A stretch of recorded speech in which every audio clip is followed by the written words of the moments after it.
Hello? Do you copy? Can you guys hear me?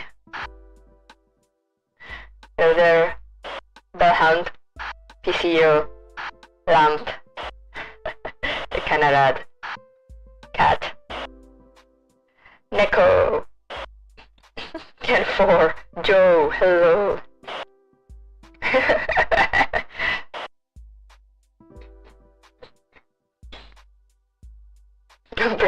Breaker, this is Rubber Ducky, over. I should really save this one. Battlefield Radio.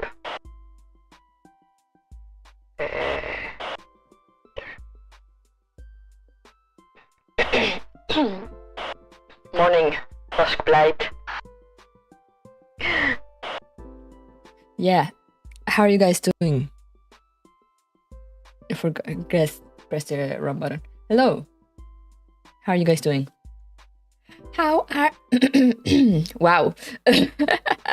How are you guys? Good morning. Coffee and Fox for a good morning. Yeah. I was like, I had everything ready. I had the waiting room up already. I was online. And I was going to adjust my desk to like another height. And it's not working because there was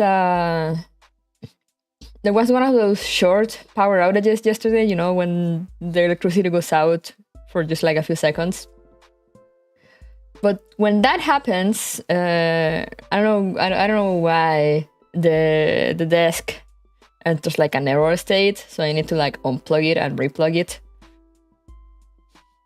So I was like, oh no. And the thing is that the way this desk works, there is like a power outlet, you know, like inside the desk, and that goes from like the desk's leg, one of the legs, to the power outlet on the wall. So basically unplugging the desk means like unplugging the entire computer. So I was like, oh well, I guess I'll do that later. Guess I am stuck in this hate during this stream.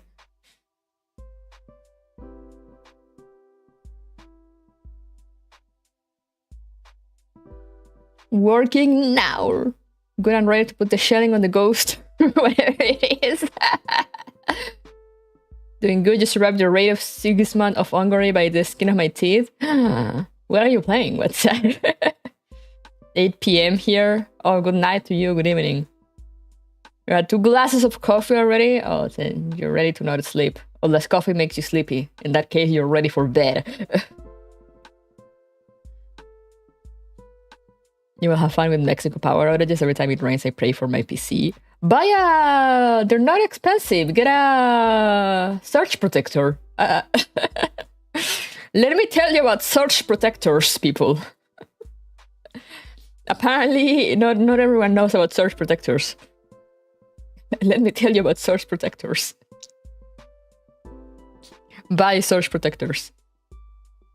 They're not expensive as they might sound.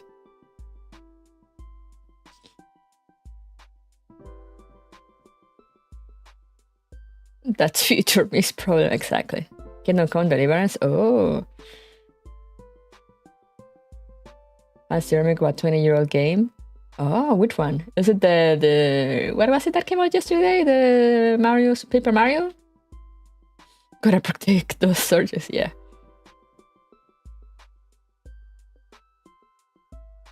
Exactly what Big Surge wants you to do. What does that mean? Surge protectors are not enough with the power outages here. I mean, my previous apartment here had like outages. I mean, not as bad probably, but like pretty often for like Canada standards. Because the building was like very old and not properly maintained.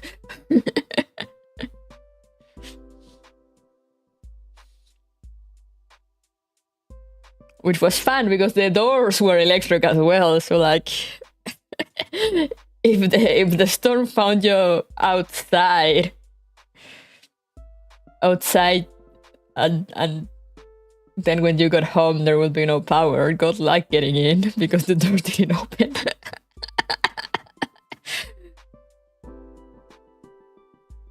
Because the generator that we had for that worked like half of the time.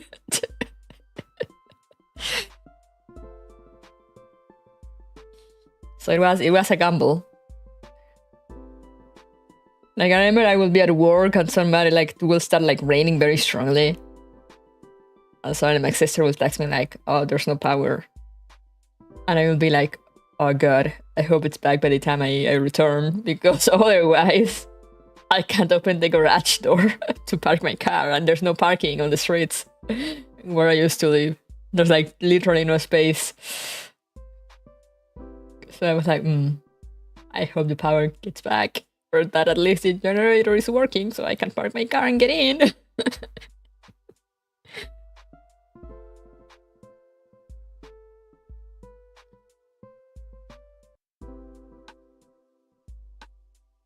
Here in the new place is not so bad. It's still kind of on the weaker side, I think. But I think it's not so bad because I've seen like, I remember when there was like a strong storm a few months ago, or was it last year? I don't remember. But it was like a little while ago. And like a lot of parts of the city were without power for like 3 days. And I'm pretty sure I got power back on like the same day.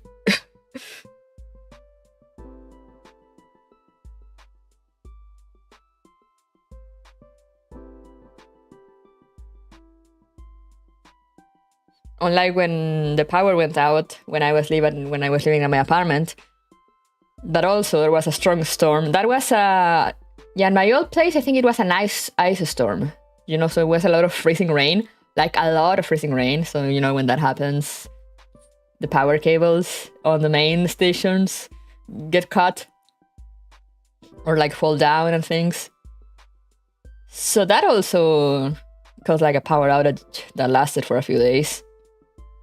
And that one time I was without electricity for like 2 or 3 days. Like I remember when the power went down on, I think it was Wednesday or Thursday. And we got it back on Friday night, I want to say. Maybe Saturday morning. And by Sunday, there were still places with no power. And I was like, damn.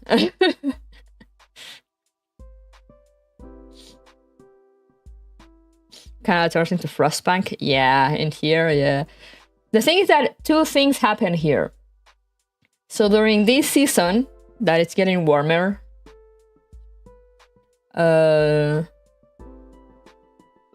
there's a lot of thunderstorms, pretty often, and like strong storms.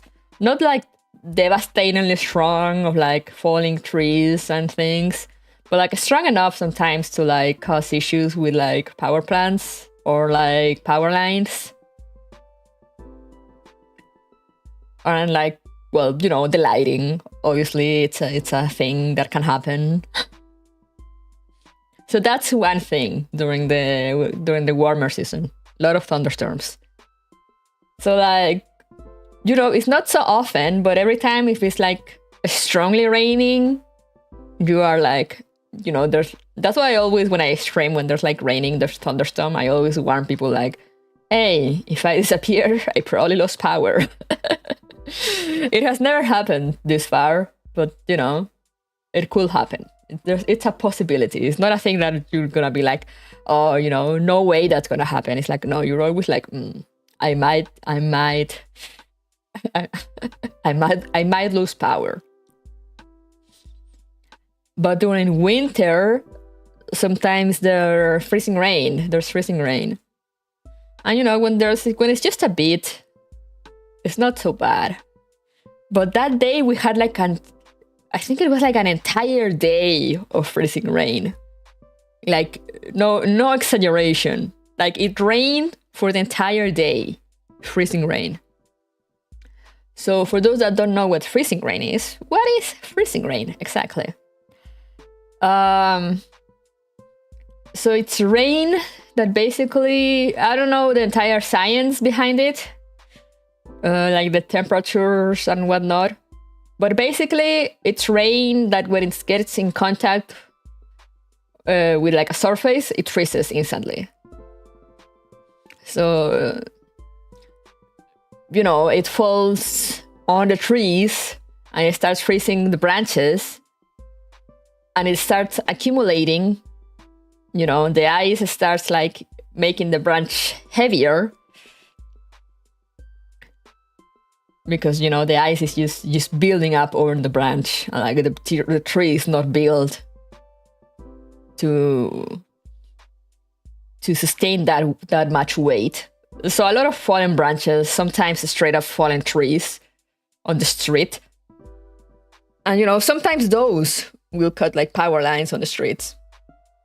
But the biggest issue is that I think they can cause problems on like the main power lines, like the big ones. They're like outside the city. And that is where the main problem lies. Because also, same thing, it gets like the lines, it gets them heavier and heavier and heavier until the point they just can't sustain their weight anymore and they fall down.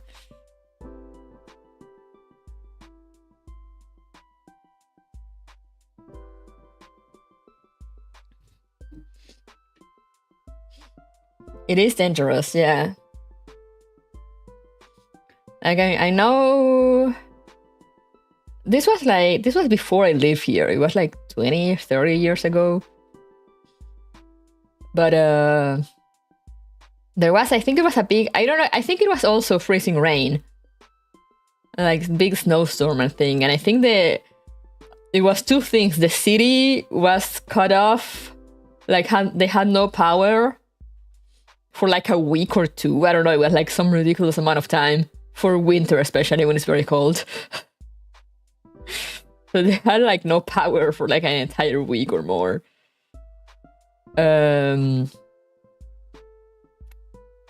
also it was cut off because there was a lot of snow, so like the roads were cut off, so people couldn't like get in or out. So I'm like, man, I'm glad I wasn't here when that happened. Snow would melt by warm air when it falls. Ah, that makes sense. Yeah, because it usually doesn't rain when it's like, when there's like freezing outside. When, there's freezing temperatures, it usually doesn't rain. It snows.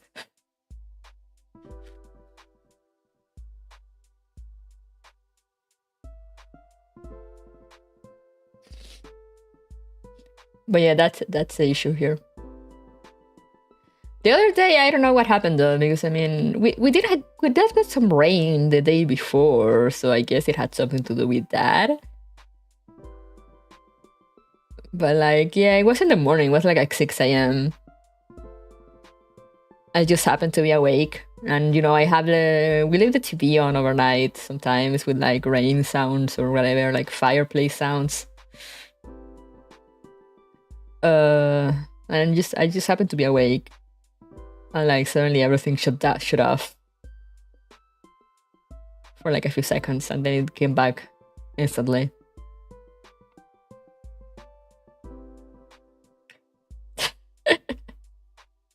But yeah, basically that is why my standing desk is not working. 1994? It might have been in 1994? I don't know. I don't remember. As I said, I wasn't here, so it's not like I know the date by heart. I just know it was a while ago. Like, not so much that I wasn't born. I think I was around, maybe. But I wasn't living here still yet. Okay, let me open the game.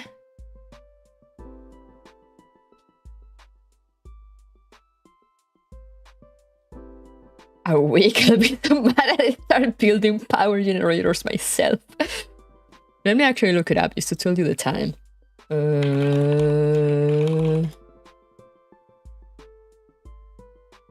Snowstorm.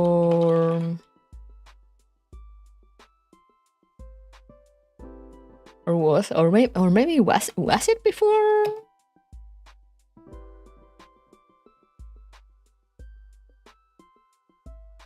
Okay, maybe it was longer. Maybe it was longer than I remember. It was like 50 years ago.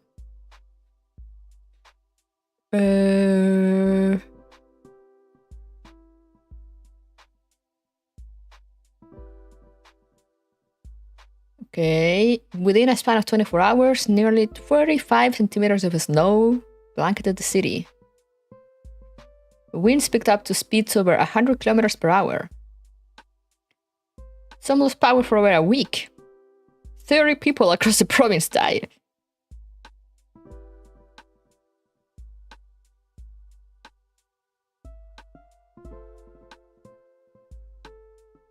Unable to drive, some swap out their cars for snowmobiles. Okay.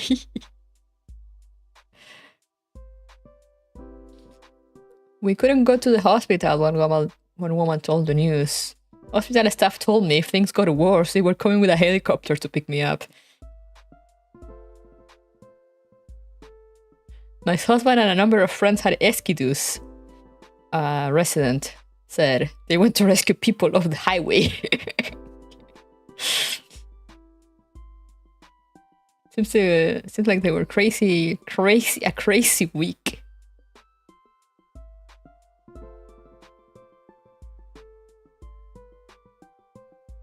The snow was so high you could actually climb from the snowbank right up to the roof. We were sledding down the roof.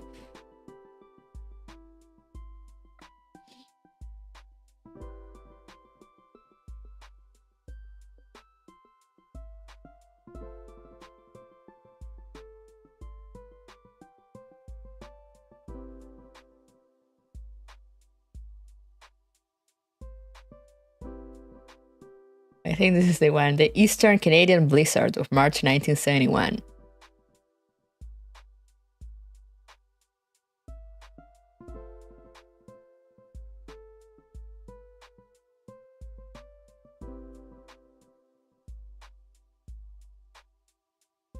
So it was most of Quebec.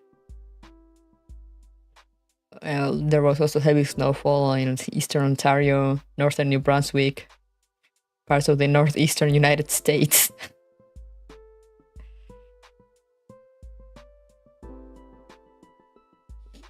Oh, there's pictures here. That is a lot of snow.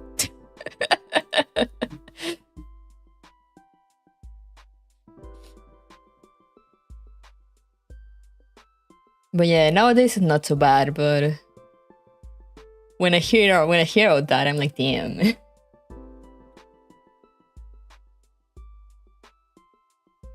Pictures are just a widescreen, basically.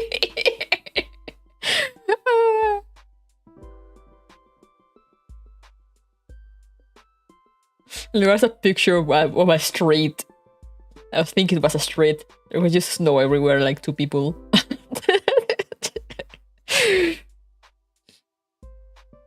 What does it need to download now?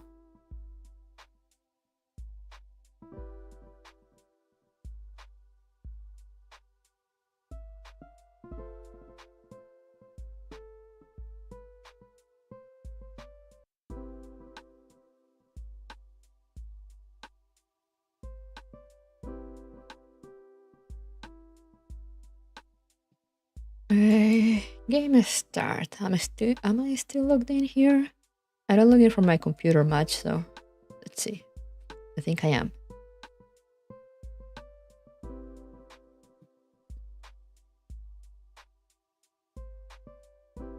Yes, hello. There's Frontline. Hello. Reverse collapse actually took place in Canada. Yeah, I see the snow covered like CGs, and I was like, feels like home.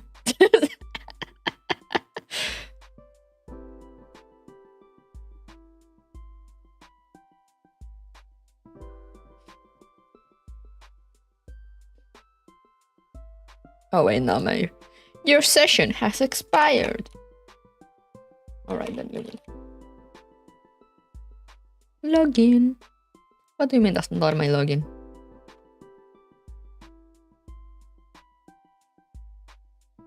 There we go.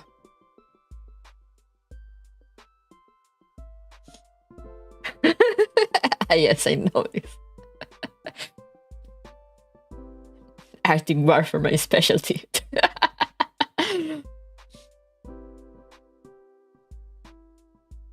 It's funny because I also grew up in a place and it snowed a lot.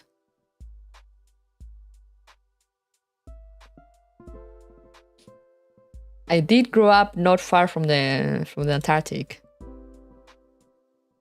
Or the Antarctic. I don't know, the one in the south hemisphere.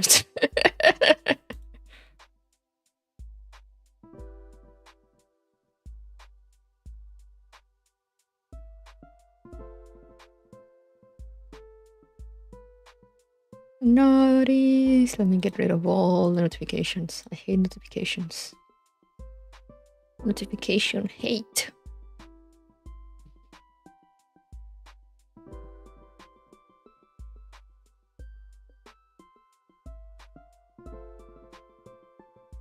All right, excellent. Excellent. I live on jungles and beaches most of the time. Oh, I also... I did grow up also near beaches most of my life.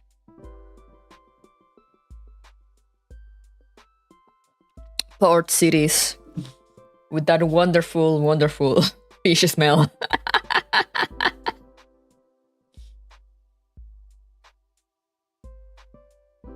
So where were we in the Girls Frontline event? Excellent segue to jump onto the game. Yes. So last time, I don't know much of the Ghost in the Shell anime lore, but last time, basically on the collab,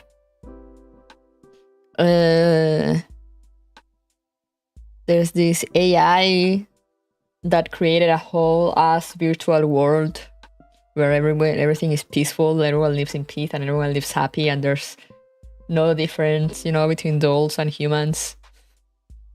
Mostly, you know, peace, everlasting, blah blah. And this AI basically stole all the Griffin dolls. So like their Nero Clouds are there, just living happily. And the commander got invited there. The commander logs in with like a VR device thingy. So we've been following the dolls, and nobody remembers the commander. But yeah, it's basically everyone just has their own function. Everyone just performs their jobs. They do pretty much the same every day. So you have some dolls that just do their job, they don't really care. There are some others that are like, isn't it weird that we're always doing the same? I say some, but so far there's been like one.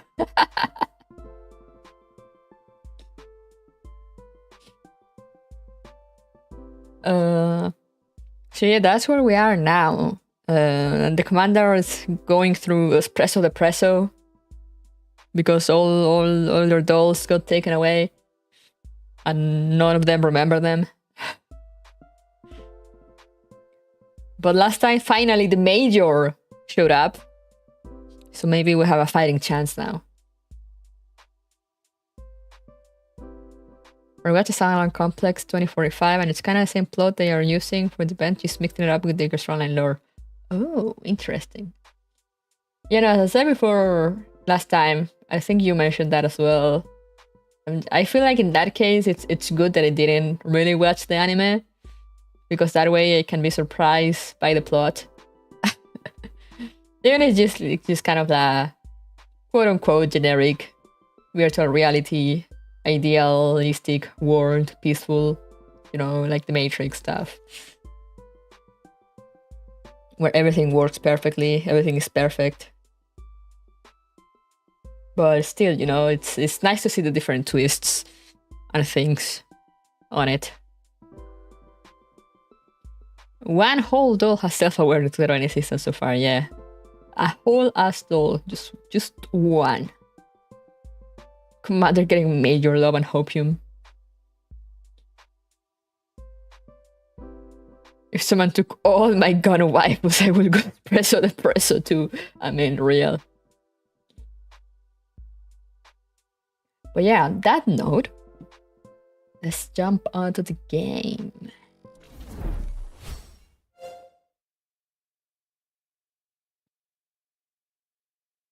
Just let me actually set it up. There we are.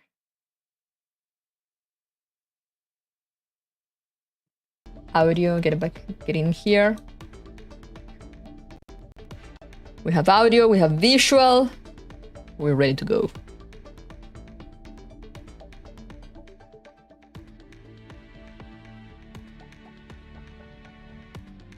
Let me just go and whoosh. Whoosh.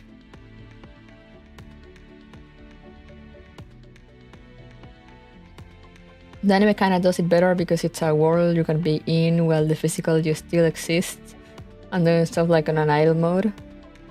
Oh, that's interesting. So it's basically what happened to the dolls here, because I mean the dolls are doing that kind of,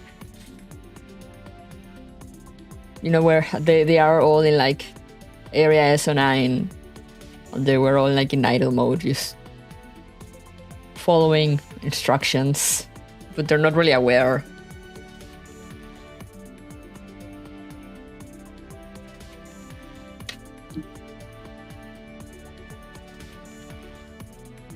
You have Wellrod here.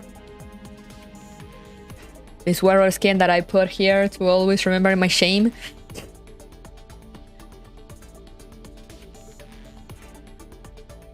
Oh, I have something on the back to base thing.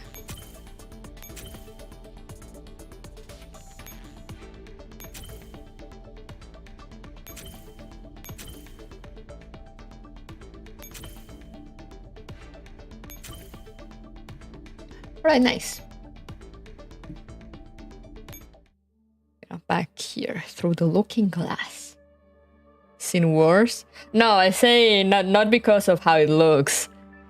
It's because I rolled the 600 tickets to get it.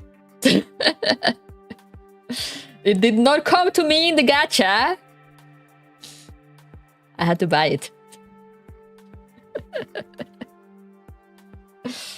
Hey Cramcan, hey Sunny.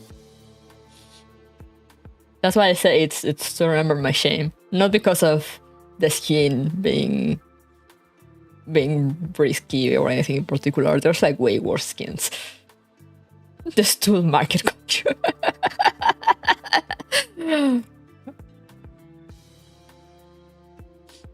Speaking of before that, do I have any more tokens?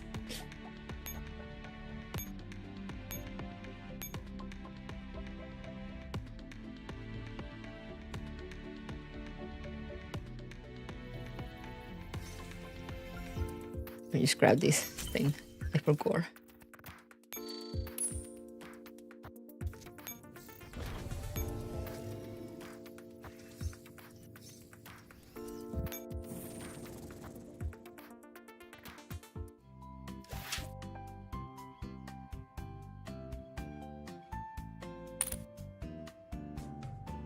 No, I don't. I mean, I do, but not enough.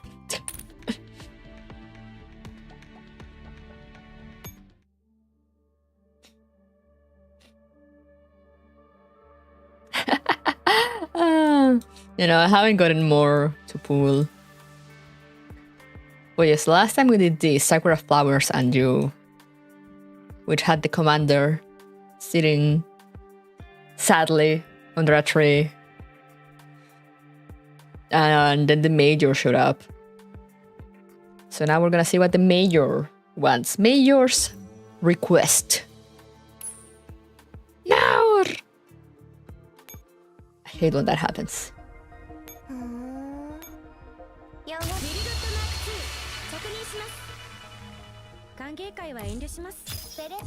I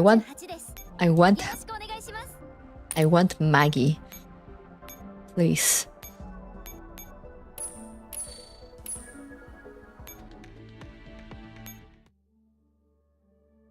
Okay, now we go for real. Major's request.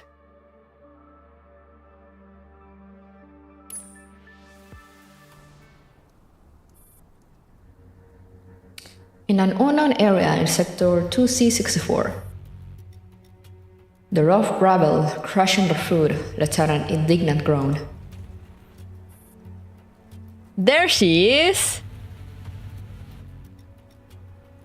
I understand the situation. Come this way. The commander turns and looks back uneasily. Their shop in the distance is bathed in warm and inviting moonlight.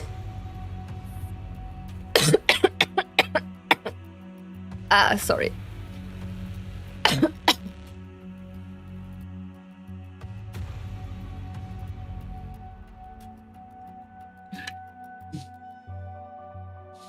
I breathed wrong.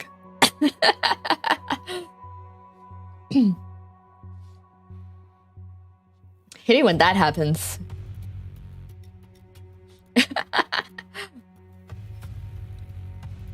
Don't worry, we'll make sure you get back here on time tomorrow. Jacob like that when I see the mayor.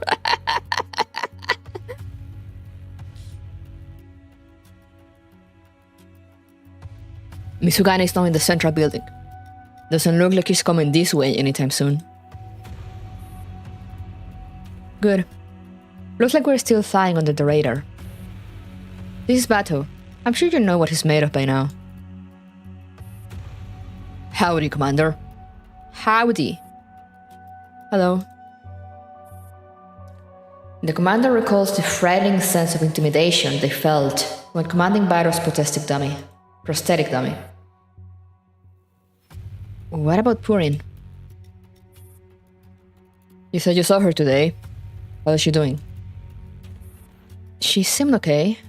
Didn't look like she had been harmed. Right, let's get going then. Shouldn't we tell her you made the connection? Has she asked you about us? No.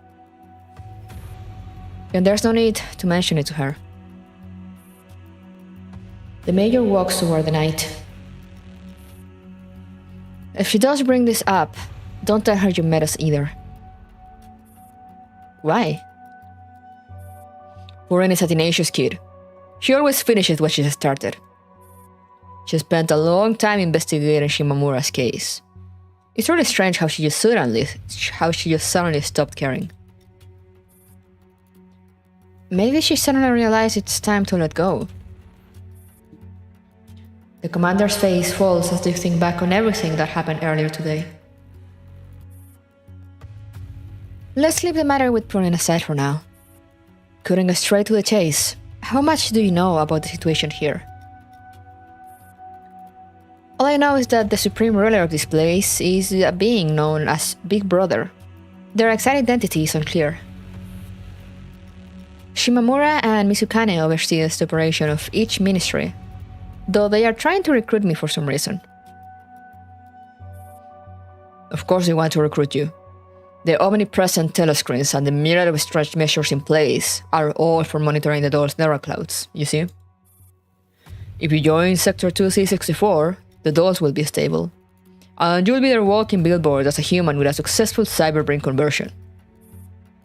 Your world is such a mess that the queue of humans who want to undergo the procedure will stretch all the way from Tokyo to Hokkaido. The only saving grace is that the technology is still immature at this stage.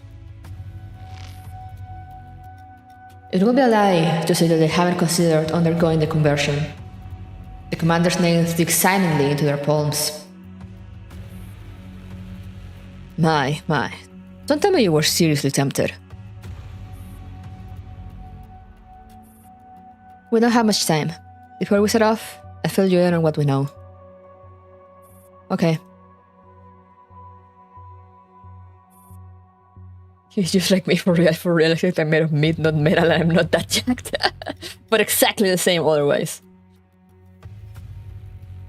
As you said, the entire Sector 2C64 is a virtual network operating under an AI, with Shimamura and Mizukane playing important roles in its operations. However, It is still unclear what exactly they are in charge of. From what we have observed, they've been trying to connect more dolls, as well as humans who wish to attempt the Seaver brain conversion. But due to the limitations of current technology, humans can only access Sector 2C64 via an extremely rare piece of equipment, like the one that you're using. The commander looks down at their clenched fists, then at their physical body in the real world, which is slumbering on the equipment. You can look at yourself? That's kinda creepy. According to the information that we have unearthed, the administration of Sector 2C64 is divided across 3 ministries: the Ministry of Truth, the Ministry of Love, and the Ministry of Plenty. The first is in charge of the news and all entertainment, the second of maintaining law and order, and the third of anything related to the economy. Twin said 433 worked for the Ministry of Truth. I've also met Ibis, who's in the Ministry of Love. Ministry of Love. Looks like Shimamura and Mizukane are still quite wary of you. Hardly surprising. They're probably trying to determine which side you'll choose.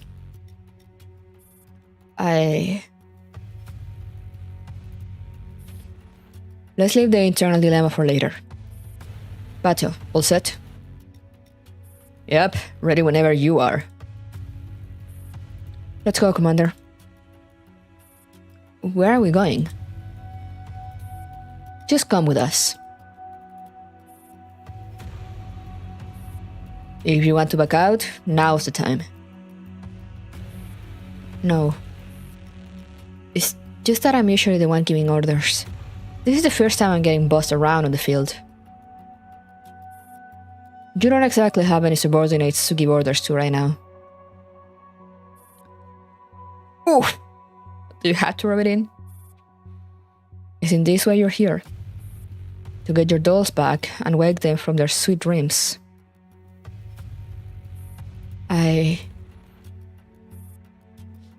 Now you're worried they're holding against you for destroying a perfectly good dream?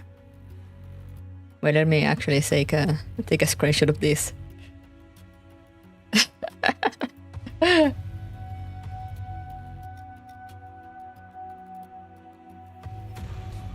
Because I'm like, again, as I said last time, it's so funny that this event is happening now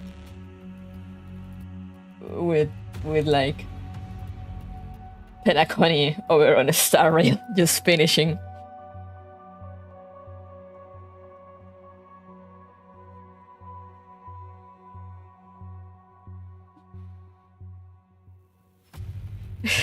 Bro, you are dull ass. Because they are trapped in Anna's dream wait wrong game. Yeah, exactly. I'm like, sweet dream? PTSD.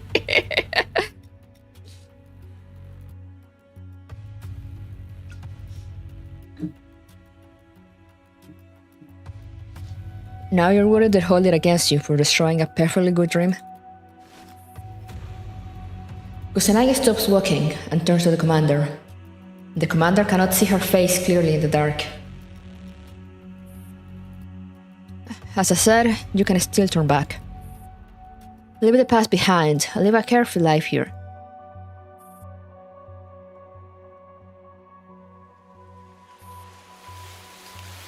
A drifting cherry blossom petal once again lands on the commander's shoulder.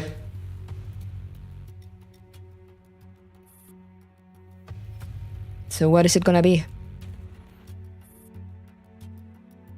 I want to stay with my dolls, but not here. Not under someone's control. You want to bring them back to the bleak back to that bleak reality. Aren't you scared that they'd hate you for it? I am, but I'm even more scared of not moving forward. Major, you can't expect someone to make this difficult decision in such a short time. Hello! The Major peers wearily into the darkness behind her. Get in the car. Still simmering with questions, the commander climbs into the backseat of the jeep. Kusanagi floors the gas, and the jeep bolts forward.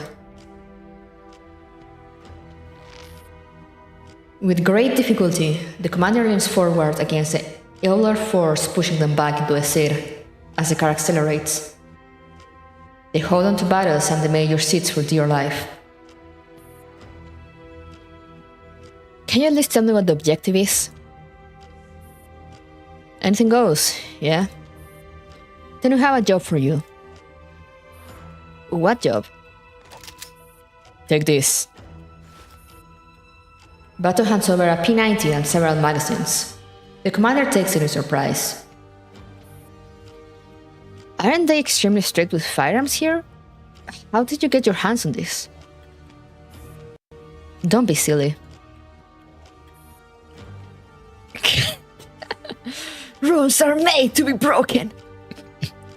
Rules are made to be broken. The commander stows the gun away with mixed feelings and waits for Kusanagi to continue. Now, the job. Please explain. You are to escort us safely to a designated location. Me? Escort you? You have your work cut out for you, Commander. Wait, I'm a bit confused. There shouldn't be any danger here, so why would I need to fight? And what's your destination? Are we... No danger, you say, before gunshots start sounding in the background. As if in response to the commander's questions, a burst of bullets streaks past the car. We don't have time for all your questions. Move. Yes, Quinn. Right. Come on, let's see if you're any good with a gun. The P90 feels almost mesmerizing. The commander caresses its cold frame and aims it at the darkness behind them with practice ease. Just like my neighborhood. Now.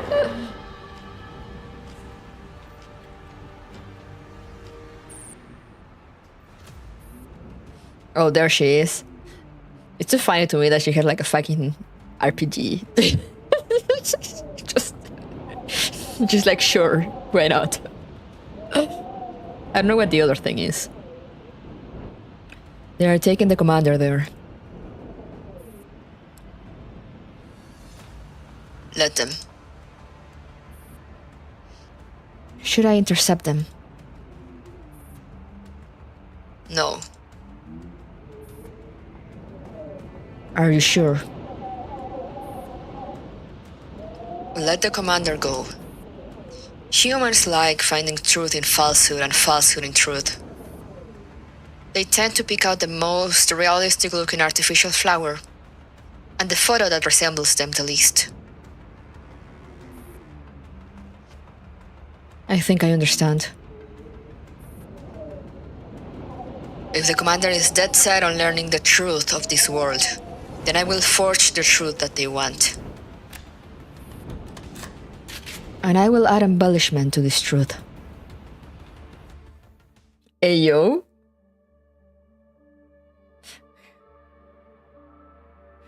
The RPG and an RPK? Damn, you didn't know RG7 are the new fashion trend. Damn, do I need to get one?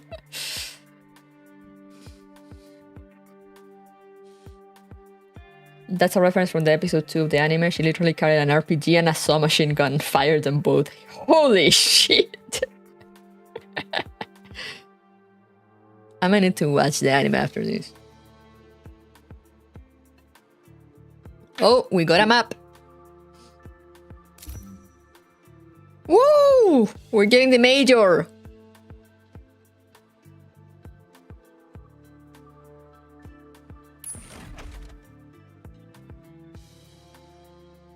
How did her arm survive that? Well, she's not human.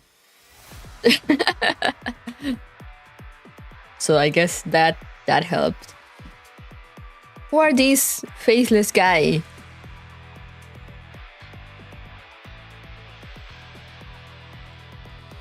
Right.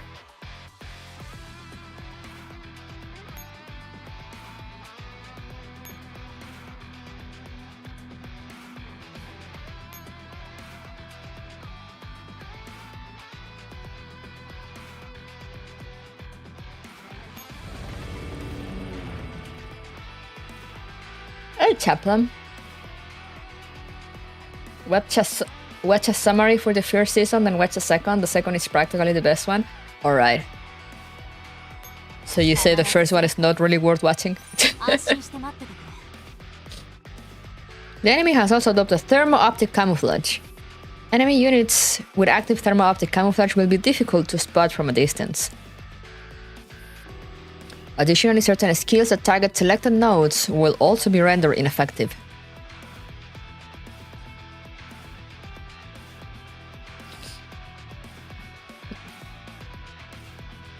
Occupy all the heliports? Really?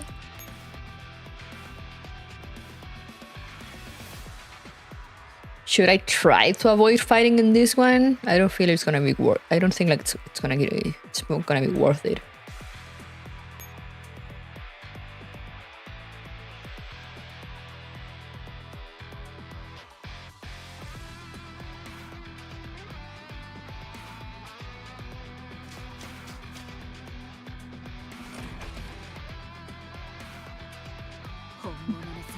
Are you winning?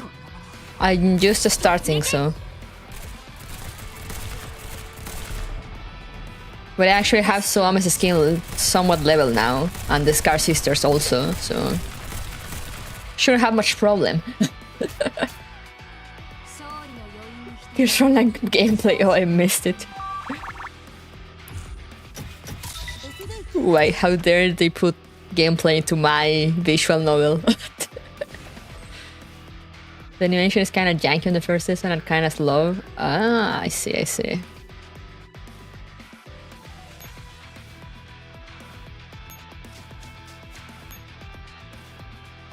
Just gonna get rid of this guy right away. Hideo Kojima game.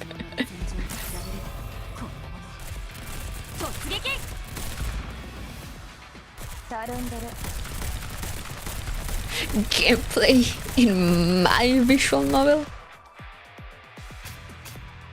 Look at them stuck running.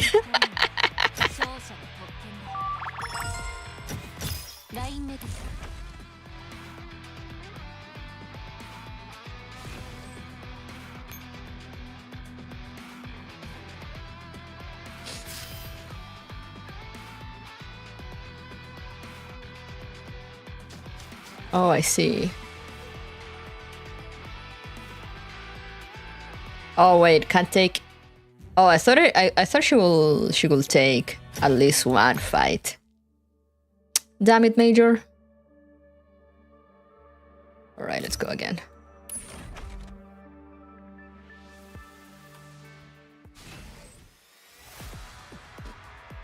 Okay, so I need to go get her first.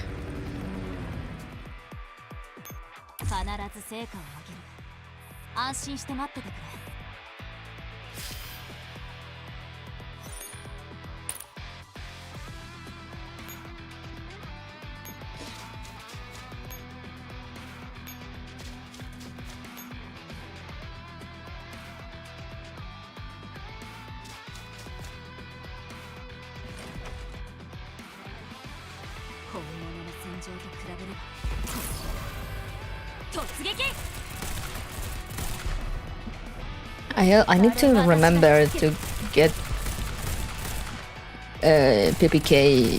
PPK's mod so I can actually put her in here instead of. Can't remember who. I think it was instead of Storm.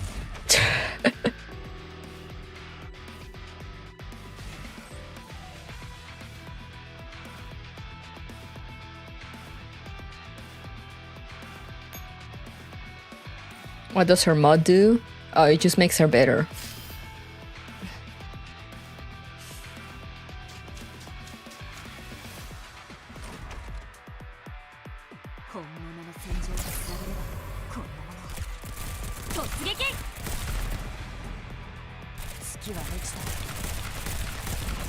Shum, shum, shum, shum, shum, shum, shum.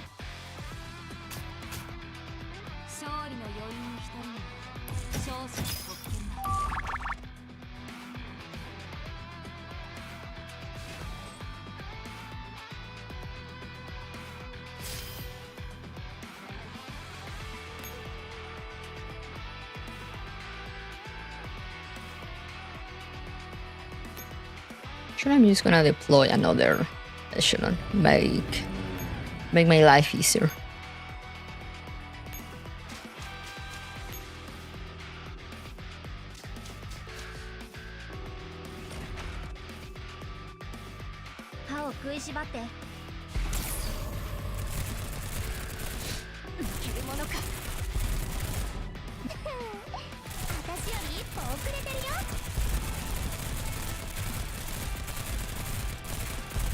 Look at them go.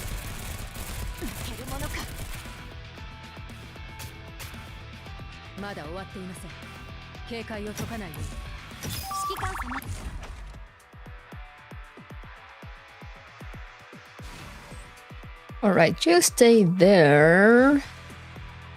You come here. I wanna grab that teleport first.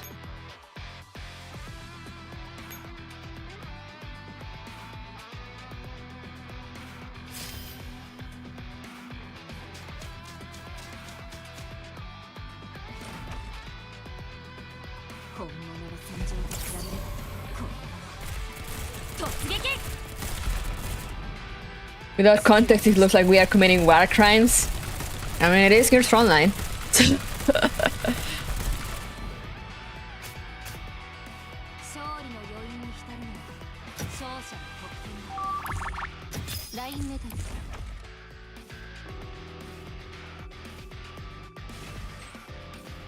What is Gears Frontline without a little war crimes?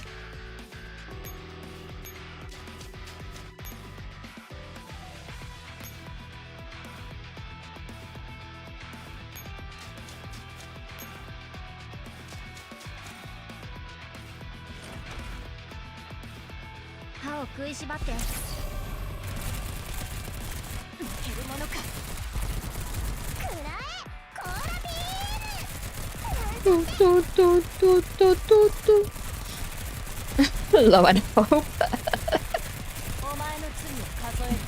But yeah, it's so funny when this happen because like, okay, yeah, in context it makes sense. But it does really look like we're just shooting civilians for no reason. just shooting regular people. As you do.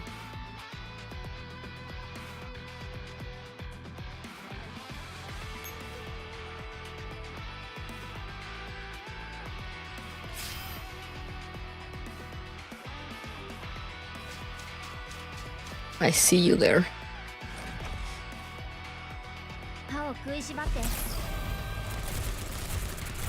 A normal day post World War III.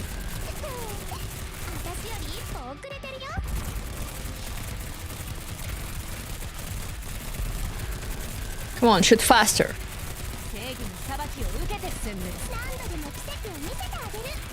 Oh, they just kind of pass through.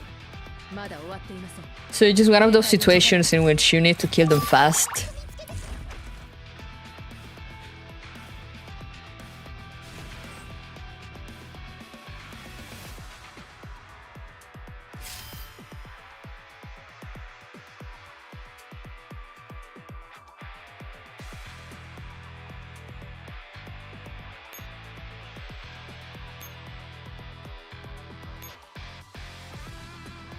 I need to move here to take that teleport.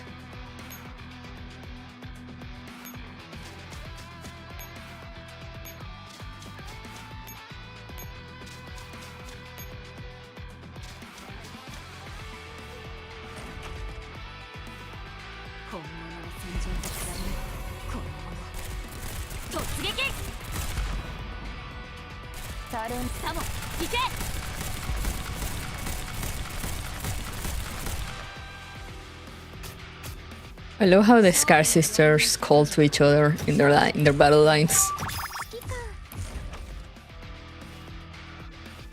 I think Samo might be the dog actually that Lila has, isn't it? Oh, actually, I can just stand in this teleport. Hey, senpai. It's going good, I believe.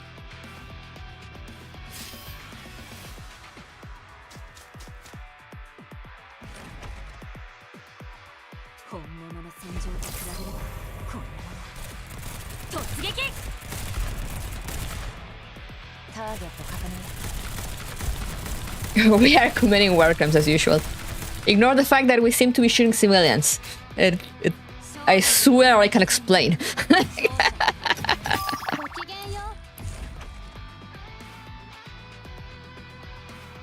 It's not what it looks like.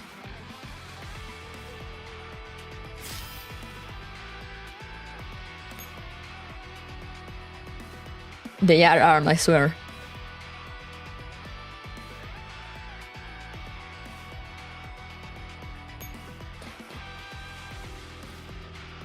The other... oh, I can't.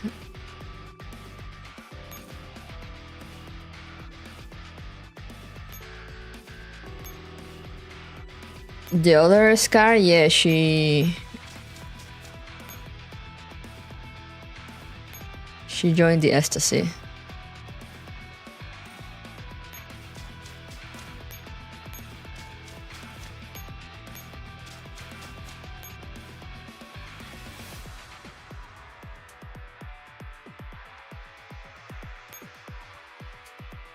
Arms, as in they have arms, they sure do.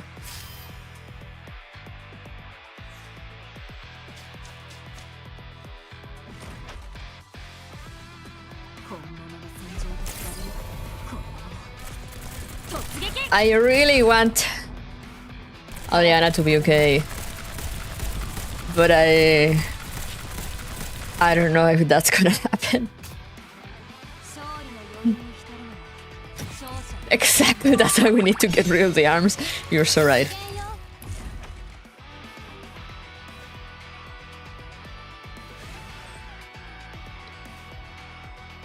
But yeah, it was basically...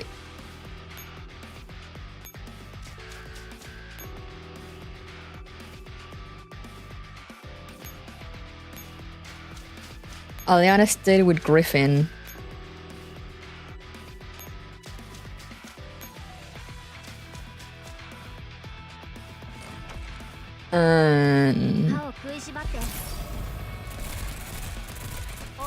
I forget her name, but she was recruited by Jay to the ecstasy.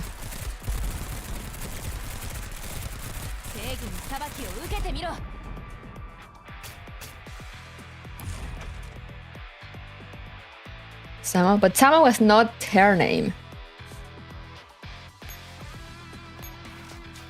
I mean, that's the name that she uses for most of the band, but it wasn't actually her name.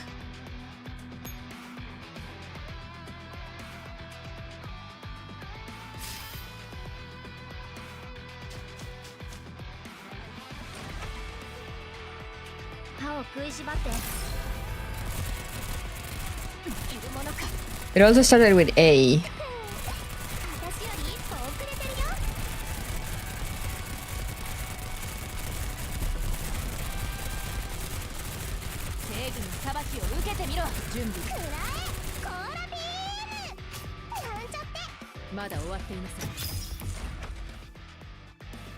But Sama was the name of one of her other members, I think, or something.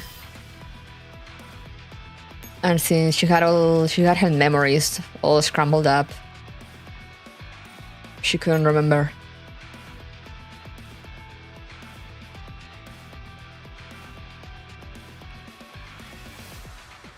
Alrighty.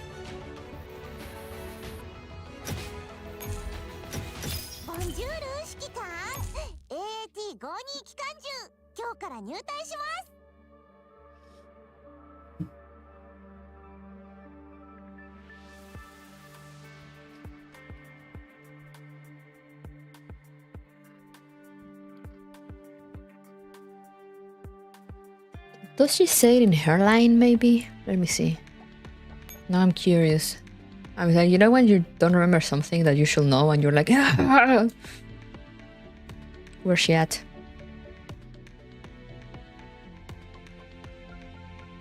Let's filter 5-star rifle. There she is.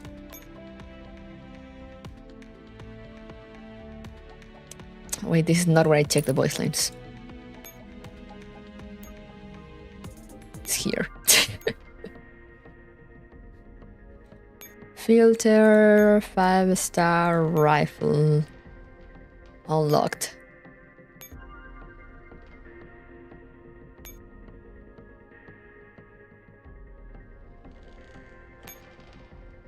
君が私の指揮官になる人間。私が味方につくんだから、君、運がいいよ。冗談冗談。重要な仕事は他の人形に任せてね。Does she say her name? も大差ない。新世界とみんな頼りになるといいな。そうすれば私強くなった？何も感じない。もし禁止ワードがあるとしたら、私はスカー、エルとエリアナを1番目と2番目に設定するかな。この世界は例えるなら巨大な遊園地。映画は好きだけど、自分を映画 She doesn't say her name. 勘違いしないように気をつけてる。そういう妄想って他人から見たら哀れで滑稽だし。2064 Amaris. There we go. 2064アマリス、戦場に帰還します。Amaris. Aliana and Amaris.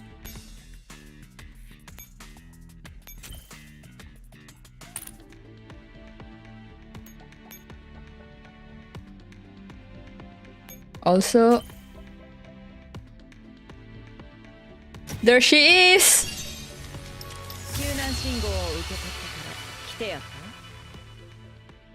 Yeah! Yeah! 指揮官、お待ちしておりました。早速今日の行動を開始してください。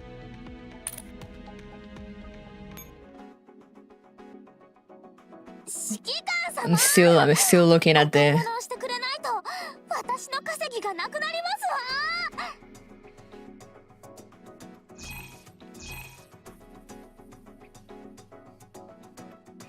わ。おはよう。こんなに遅刻するなんて。Still looking at this one like,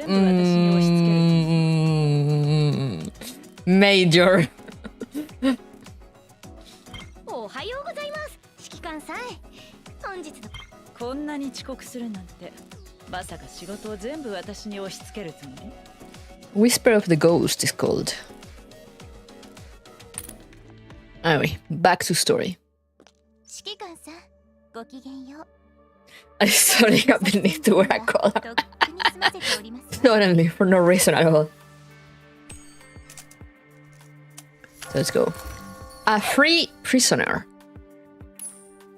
Never mind. Let's not go anywhere. I forgot. I got so many dolls. Imagine having space. Now we go for real. A free prisoner.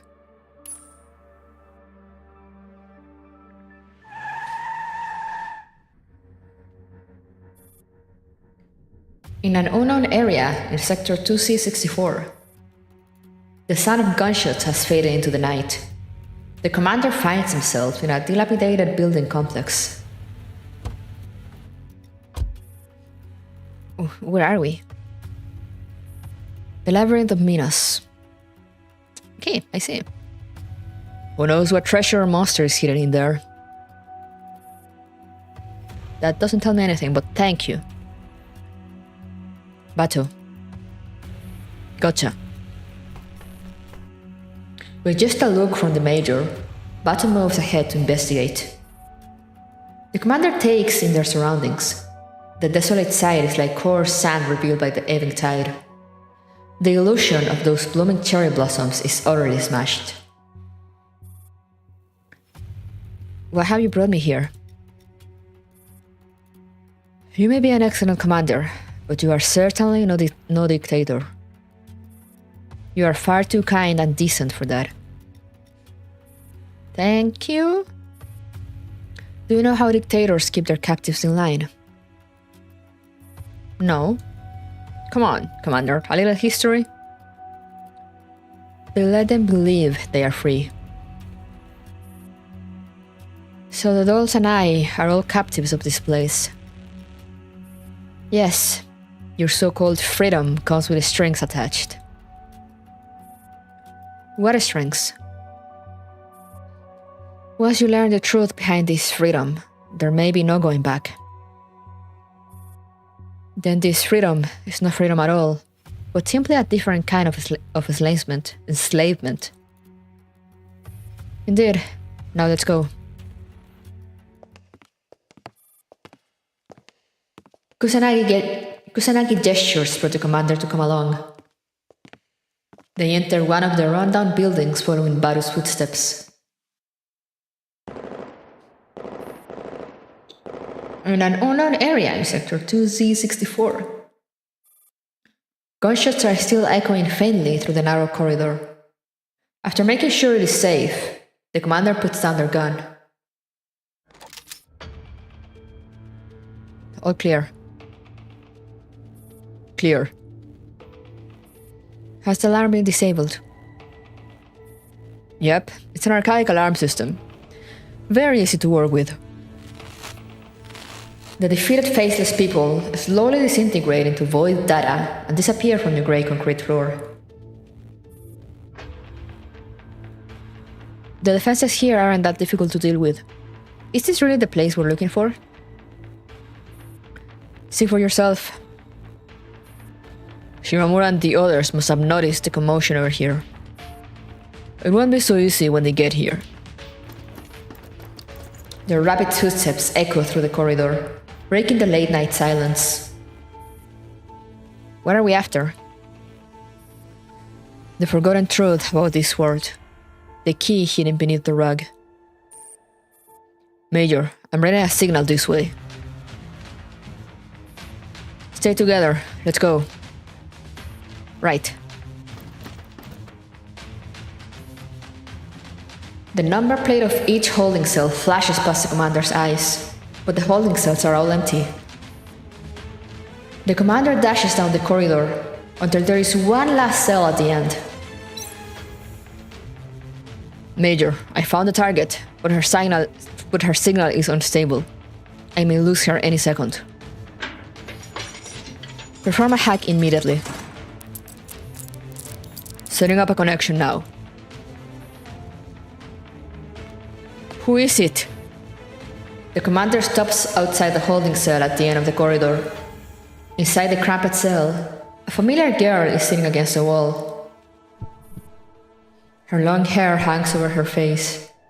She looks as if she is just taking an afternoon nap. It's boys! Hey, Furor, what's up? The mayor feels so weird to me compared to the one from the movie in a standalone complex.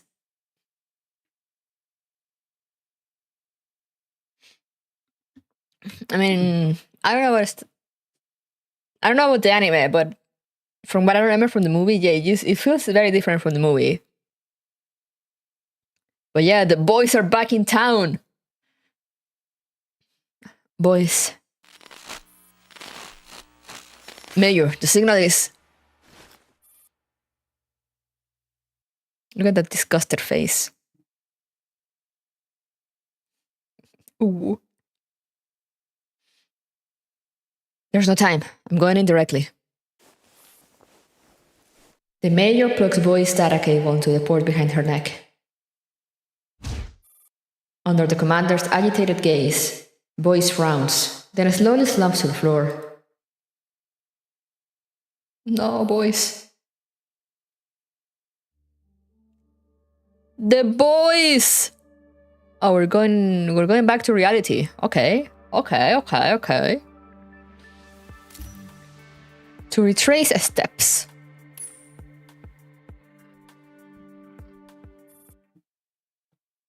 Several hours ago. In the command room at the Griffin base, back in reality.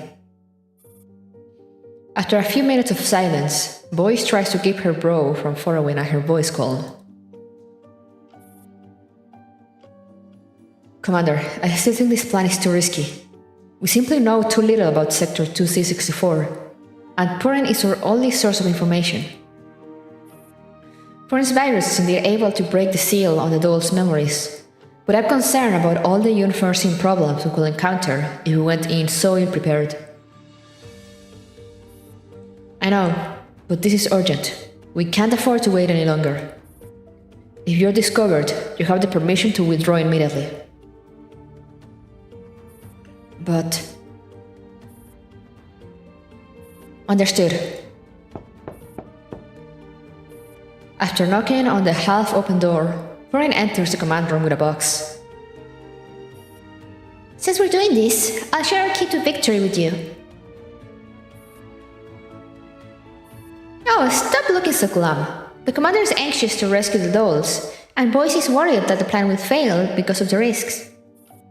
You are both working toward the same goal, so why are you at each other's throat? I'm not. I'm just a bit tired and on edge. I also don't mean to be insubordinate. Don't take this the wrong way.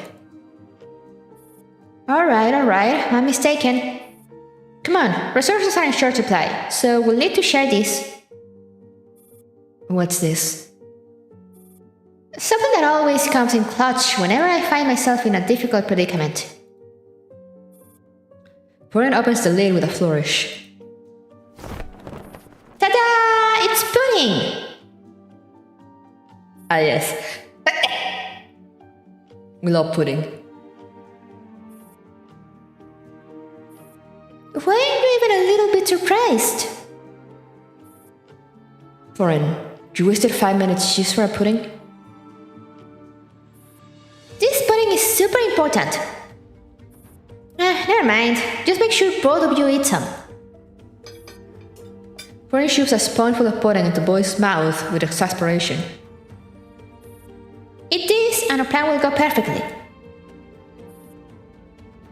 What's in the pudding? Do you believe me, Commander? Yes, I do. She shoves another spoonful into the commander's mouth. Eat this and promise you'll live a good life no matter what happens. About that.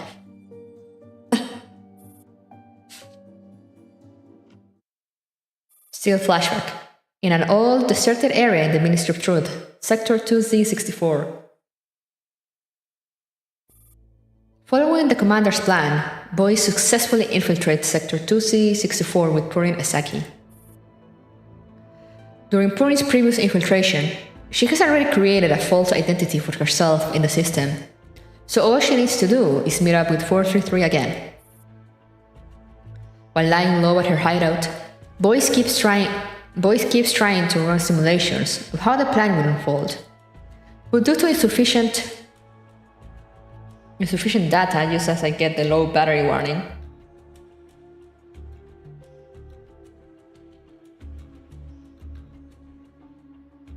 There we go. While lying low at her hideout, Boyce keeps trying to run simulations of how the plan will unfold, but due to insufficient data as well as limited sources of information, her simulations are inconclusive. Commander, can Purin really be trusted? Why will a stranger we've never met go so far for us? Just as Boyce's paranoia is about to spiral out of control, a sound can be heard from the end of the corridor. This is a passage in a deserted part of the building. Hardly anyone will ever come this way. Who that? It is indeed a secure location. We don't have to worry about being tracked. Boyce, come on out. Boyce peers out from her hiding place. Purin and a familiar figure are standing against the light. Their faces are obscured by shadow.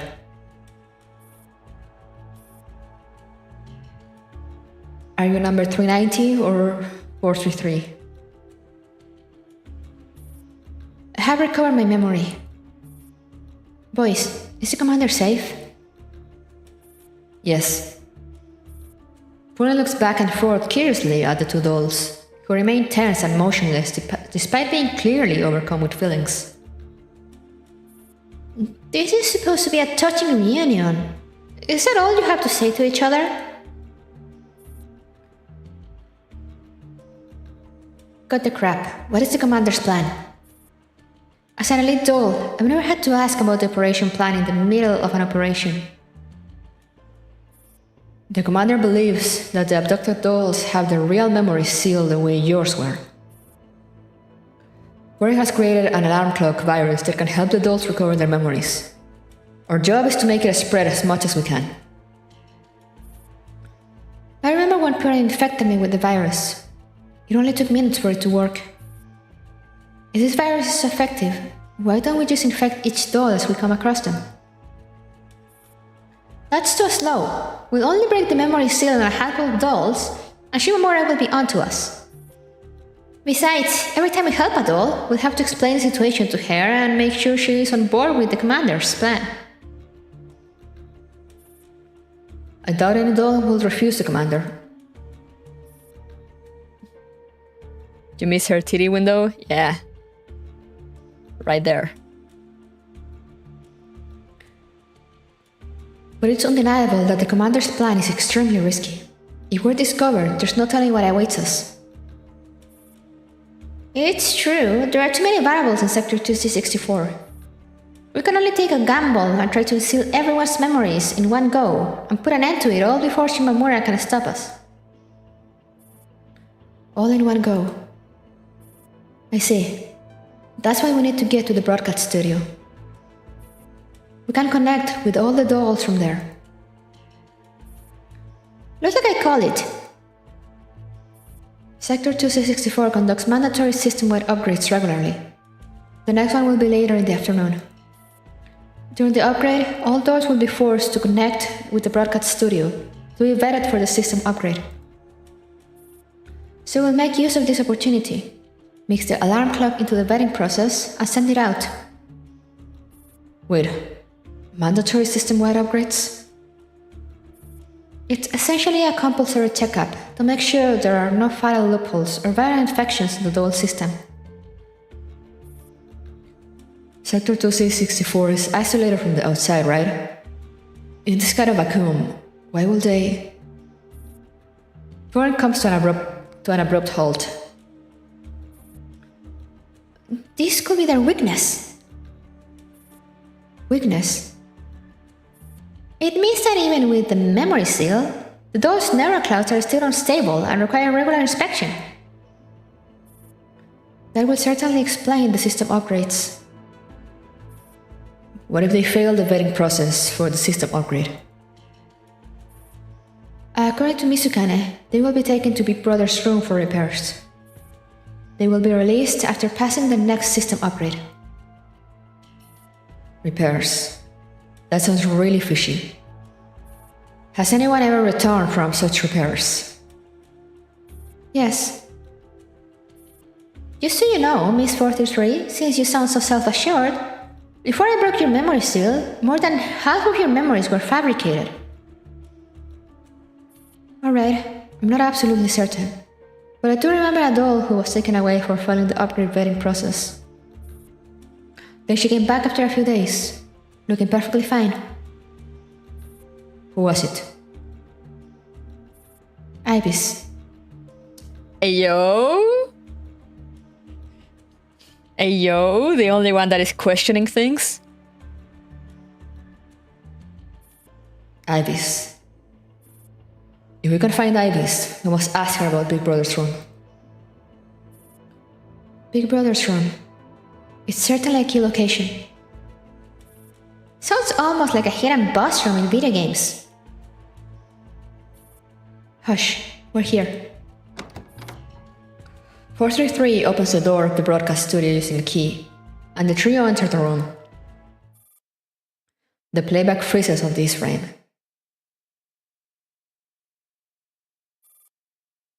Back in the present, in an unknown area in Sector 2C64.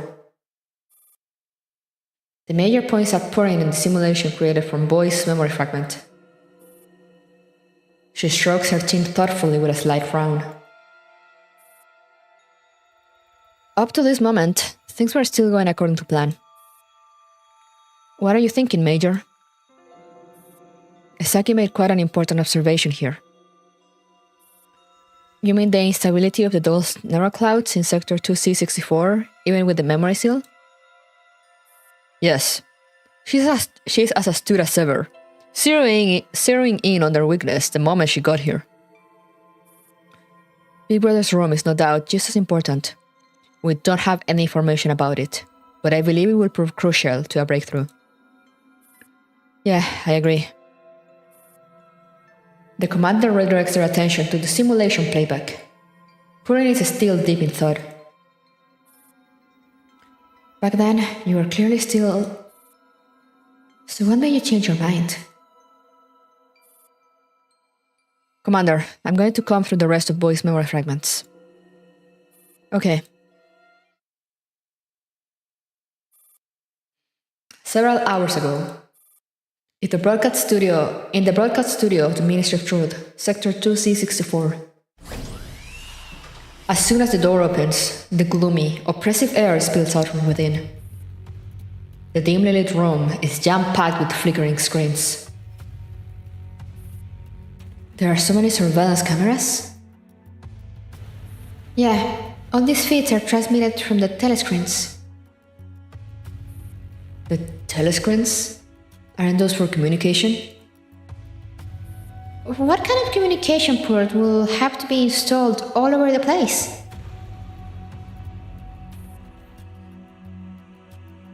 Then could they have spotted us already? It took you long enough to realize that, but luckily for you, I've been scrubbing us off the telescreen feeds along the way. Beautifully done. 433 activates the broadcast system deftly. I was tasked with broadcasting the system upgrade announcement this time. The system upgrade will begin in 10 minutes. We must complete our preparations by then. Furin, please take care of the security system. Boys, help me with installing the alarm clock virus. Sure. Alright. Wait, why are you just bossing me around like the commander? Furin mutters as she walks over to the security system operation terminal. Without her constant jabbering, the entire broadcast studio is now silent. Following the standard procedure, 433 sets up a broadcast to announce the upcoming system upgrade, while Boyd prepares for the installation of the alarm clock virus.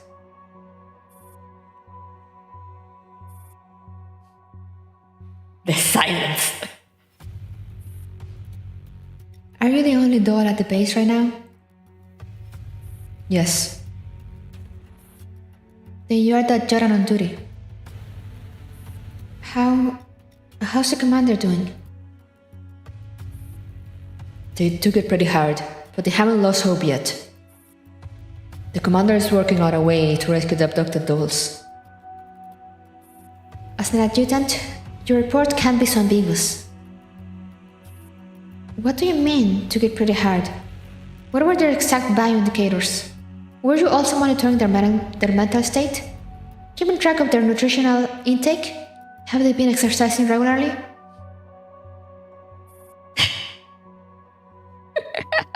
She's like a mom, and she's worse even. Such a stalkerish behavior is unbecoming of a knight. You're clearly slack enough. When I get back, I'll strike your name off the next adjutant duty roster. Do whatever you want when you get home. Stop giving me that look. To tell you the truth, the commander's mental health hasn't been the best lately. Their eating and sleeping schedule has also been rather erratic. Probably due to their emotional state. And their command style has become much more aggressive. Do you know what is bothering the commander? They didn't say anything explicitly, but I suspect they might be worried that the dolls, deceived by this beautiful illusion, will refuse to return to reality. Gee, I wonder why. Yeah, same. I'm like, wow. If I had known, I would have told the commander about it. You mean the thing we're preparing? What thing? You know, or... Hey, why are you eavesdropping on us? You didn't seem to be having a secret conversation at such decibels. You're done? Yep, their security system is surprisingly backward. I sorted it out in minutes.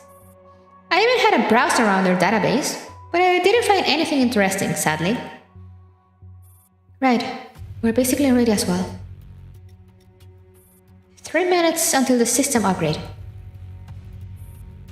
Shouldn't we start the activation process? Yeah, let's do it. Force 3 finishes the final setup for the broadcast and turns on the microphone. Number 390 here. All set. Commencing broadcast of system upgrade. The monitors all start showing the face of an avatar, and a cold, emotionless voice announces the start of the system upgrade. What else do we need to do? Just wait for the dolls to connect to the system. A conf request from the commander. Corin, boys, I have located the doll signals. Commander, we are in the process of breaking the memory seal on the dolls. Good. I'm also attempting to retake command. Understood. Remember to have the Major and Mr. Battle be your pathfinders. The trio is just starting to feel a bit relieved when... The line cuts out abruptly. Commander? What's going on? Corin, are we getting signal fluctuations? Corin's attention is drawn to the monitors. The alarm clock wasn't transmitted. How is that possible? Force 3 pulls up the back-end logs to check the execution of their earlier command. But no matter what she does, the monitors do not react. It is just the same face reading out the announcement motionlessly. Why isn't the system responding to my command? The security system didn't register any errors. What is going on? Can you force quit? I could, but that will draw attention to the broadcast studio immediately. Shall we risk it? There are no alternatives. Do it. Force 3 opens the force quit terminal and presses the button without hesitation. The ear-splitting noise almost shorted their neural clouds, but the impassive face remains on the monitors. It didn't work.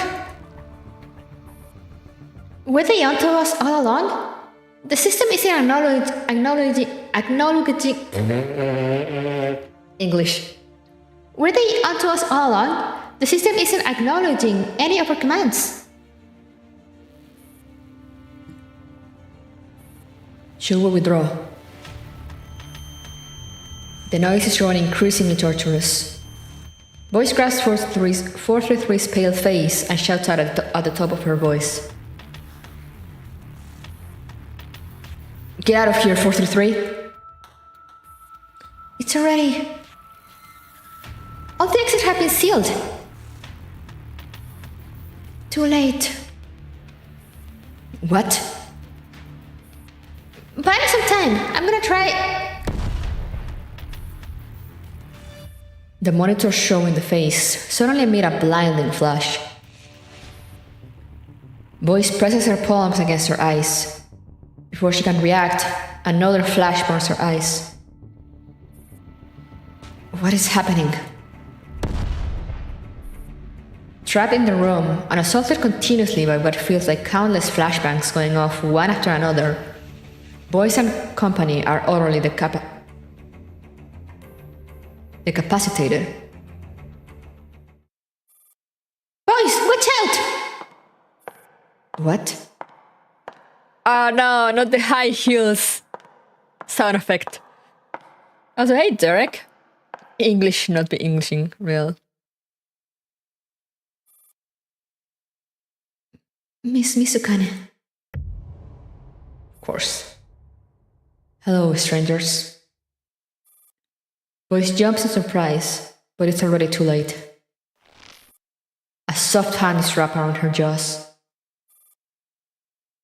The grip is gentle, as if it was just scratching a cat's chin, but Boyce might as well have been struck by lightning.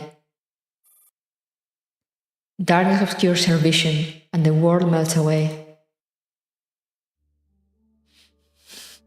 Oh no! How bad! Oh no!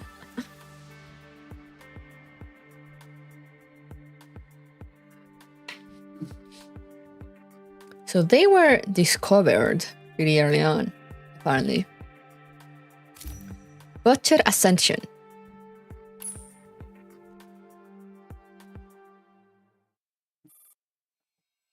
Back in the present, in an unknown area in Sector 2Z64. Even from an observer's perspective, the commander cannot tell when exactly the Suzuka Mizukane appeared. They break out in cold sweat the moment Boyce was struck. I didn't expect Mizukane to be so terrifyingly powerful. Post-humans are much stronger than ordinary humans, and even humans with prosthetics. Stronger and faster. Boyce was taken out in mere seconds. I'm surprised Purin managed to exchange a few blows with her. Purin is a special kid. The Major slows down the replay in the broadcast studio. Purin, who was not in direct danger, was rushing over to 433 and Boyce. Was Purin trying to protect Boyce and 433? If Asaki had been alone, she probably would have lasted a bit longer. But with two people to protect, even she wouldn't stand much of a chance. The commander recalls the reunion with Purin and 433 in Sector 2C64. Despite having fought side by side, the two behave like total strangers. After the loud explosion, the playback goes dark.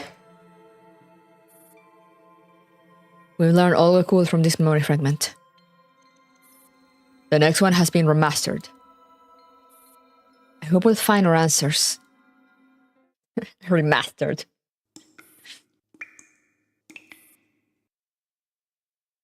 Cold, humid air. A cold, hard object on her skin. Cold, bone-chilling eyes.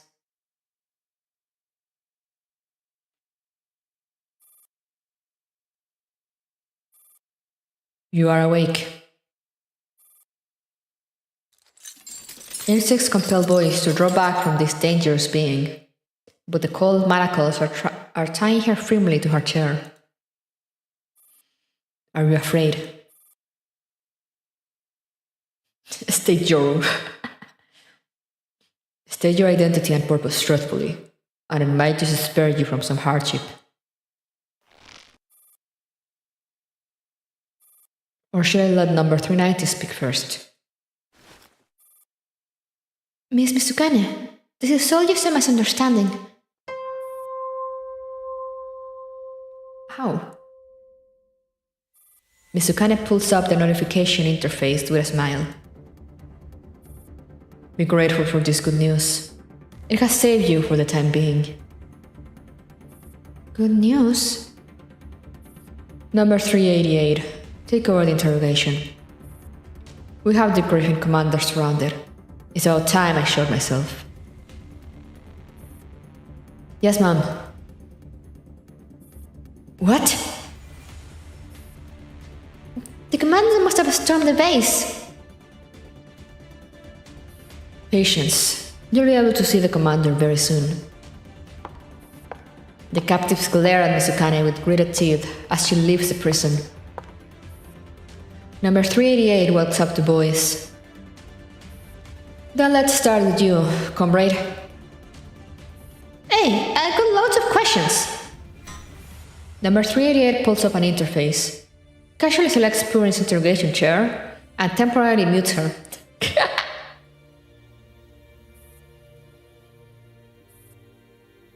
Anything you'd like to say, number 390? No. Good. Now we can chat in peace. Please begin your statement. My name is Boyce. Boyce. I searched your database but couldn't find anything about you. This means your presence here is unauthorized. Please answer me. What is your purpose for coming to Sector 2C64? I'm here to rescue you. Why will we need to be rescued? Because you don't belong here. You're from the Griffin base. Just like me. Just like her. Griffin base. Your memories have been sealed. Forza 3 also thought she was number 390. But we simply had to. Number 388 also mutes Boyce temporarily before turning to 433 with a smile. Number 390, are you also a member of this Griffin base? Is 433 your number in this organization?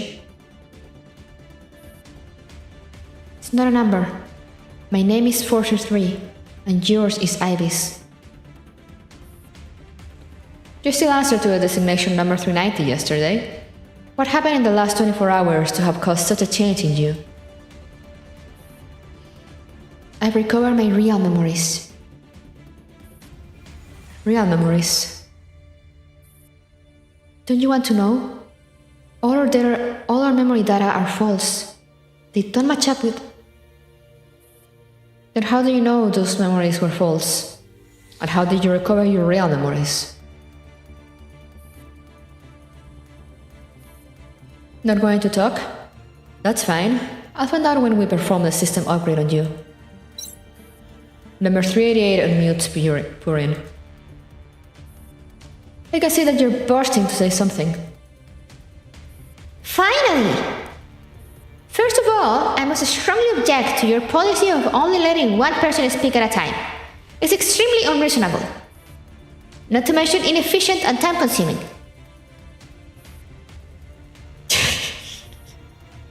Secondly, it was me who made 433, i.e. number 390, aware of everything that's happened. I gather you're voluntarily confessing your methods? That will certainly lessen your punishment.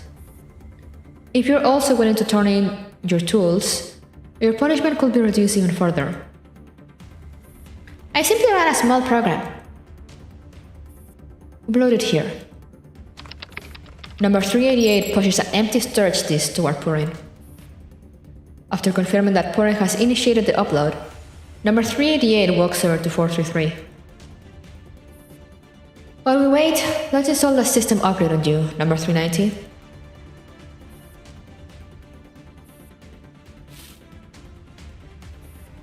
Since you're under suspicion of collaborating with the enemy, I will set up a direct link with you and manually perform the system upgrade.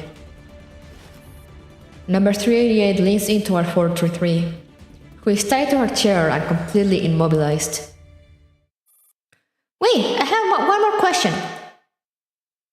Go ahead. Regarding the system upgrade, under what circumstances will a subject fail the vetting process? The criteria for receiving a system upgrade aren't that strict. We just need to verify that our system is free of any fatal loopholes, and that our database is not infected by any viruses. I hear that you failed the vetting process before. That is correct. My Neurocloud was attacked by some kind of virus. I kept experiencing visions of things that didn't belong to this world. Oh? What sort of visions? Visions for war, artillery fire, dead bodies. We were fighting endless hordes of enemies, filled with despair and exhaustion. Then I was brought to Big Brother's room. The issues with my neural cloud were resolved, and I came back. How did they resolve the issues with your neural cloud? I'll admit I'm not entirely. Purion's upload is complete. Number 388 walks back to Purion thoughtfully and retrieves the storage disk, all the while pondering the question. It was so long ago, I don't really remember. You do remember. You've always remembered. You simply don't want to. Ayo? The virus stored in the storage disk that number 388 is holding suddenly surges toward her. She grabs helplessly at Purion and slumps to the floor. Her pupils contract. Boys can tell that memories from the past are flashing past the doll's eyes. But she is not so sure what those memories will mean to her. In an unknown area in Sector 2C64, the Major unplugs her cable from Boys and puts the inactive doll gently down on the floor. She hit her with the PTSD, yeah. That's all the memory fragments we can read for now. The rest are damaged and cannot be viewed for the time being. It'll take time, but they can be repaired as long as the neural cloud remains intact. Isn't that right, Commander? Like an old computer, the Commander is slowly processing the memory data that the Major extracted from Boy's neural cloud. What's your plan? Wait for Boys to wake up. And then? I haven't got that far yet. Are you not going to carry on your original plan? The memories still on the dolls are still active. From what we've learned so far, Furor and your subordinates have been working hard to execute your plan. We just don't know what happened afterwards. That's what's giving me second thoughts. I don't know if they've had a change of heart. Especially Putin. She had been very supportive of the rescue mission. So why did she suddenly... The Commander feels a soft tug on the hem of their coat. Boys? Commander. Are you alright? Yeah. Boys sits up laboriously.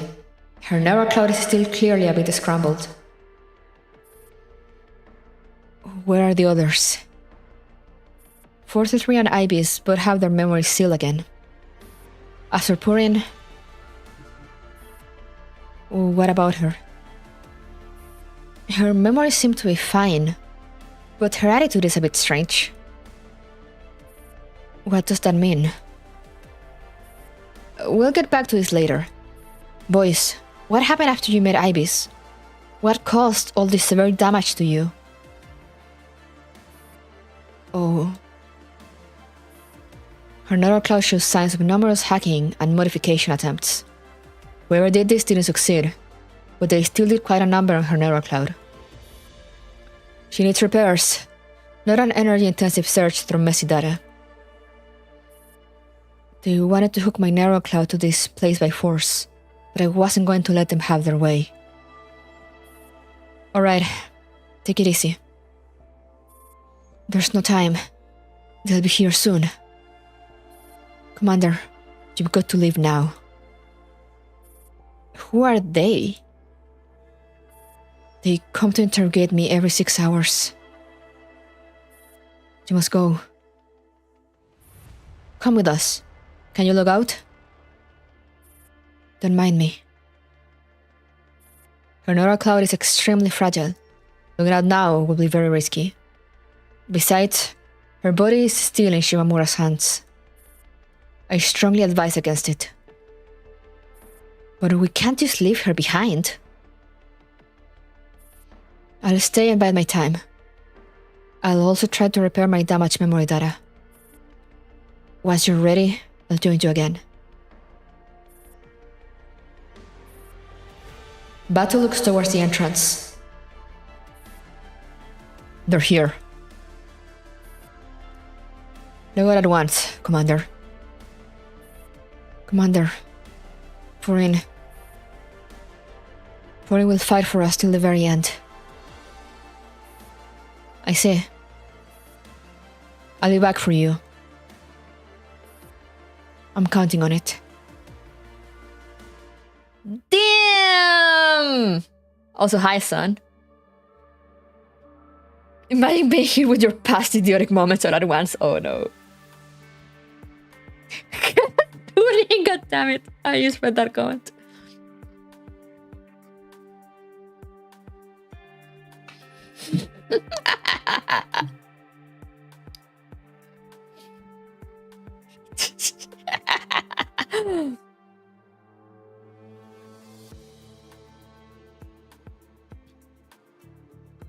All right. I'll read one more and then I'll go on a little water refill break because I'm running out of water and I need water to keep reading. Me when I remember my teen days mental breakdown. So true though, so true. Let's go. Best wishes. Yeah, hydration is important. And I have just enough water to last me one more story segment. In the command room of the Griffin base, the Major and Bato observe the commander, who is lying on the augmented reality equipment, seemingly fast asleep. The simulations must be a lot for the human brain to handle. The commander is still stuck in the process of logging out. The commander is a human without any prosthetics, let alone a cyber brain. Just imagine how much strain this puts on them.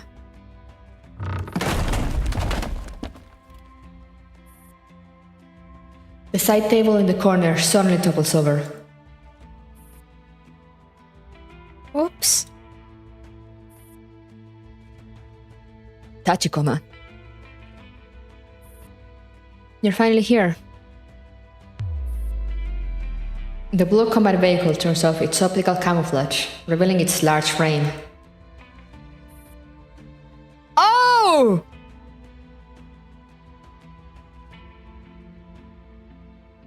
This is supposed to be a combat vehicle? It's so cute though!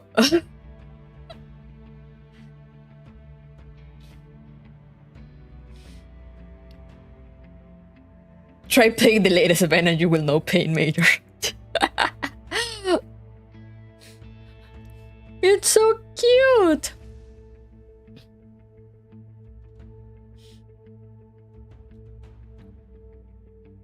Major, Bato. I started tracing the connection the moment I received your order, but it was really difficult to get here. How did the investigation go? Oh, I finished compiling the commander's profile. I've even figured out their type. Hey, yo. I'm sad the tank didn't get this as a skin. Yeah, that would have been cute. My tactical mini-tank can't be this cute. Real. The Major and Bato read through the data shared by the Tachikoma. Major, what's the plan now? We're only here to support Asaki. Griffin's business has nothing to do with us. It's entirely up to the commander. Sure, of course. If you have something to say, out with it. The commanders are still conflicted. Under these circumstances, they may end up making a bad decision out of frustration and self-pity. I think the commander could use some help. No matter what decision they make, it is up to them and Griffin to bear the consequences. It's not our place to interfere. Whether the commander eventually chooses to give up their dolls or take them back, we just have to do our part. The major makes for the door of the command room. Tachikoma, send me a copy of the supply inventory of this base. Okay. They're so cute! The major's footsteps fade beyond the command room. Dato, are we really just gonna leave the commander? You've known the mayor for a pretty long time, and you still don't understand what she's getting at? Huh? Her point is we can give the commander a hand, but it is ultimately the commander's call. Oh, I see. Bato slaps the Tachikoma on the back. Now activate your optical camouflage and stand by outside. The commander's gonna wake up soon. Stay hidden. Don't let the post-humans spot you. Alright. So cute. That's close to the dove, just do it higher pitch a bit more. Oh, damn! I'll try. If the idea of these tanks discussing humanistic philosophy and undergoing tragedy sounds interesting, then check out a standalone complex. Oh, damn, that does sound interesting. I will check it out. But it's so cute though, that's what their enemies think in their final moments. I mean, it's good that they die with such cuteness as the last thing they see, you know?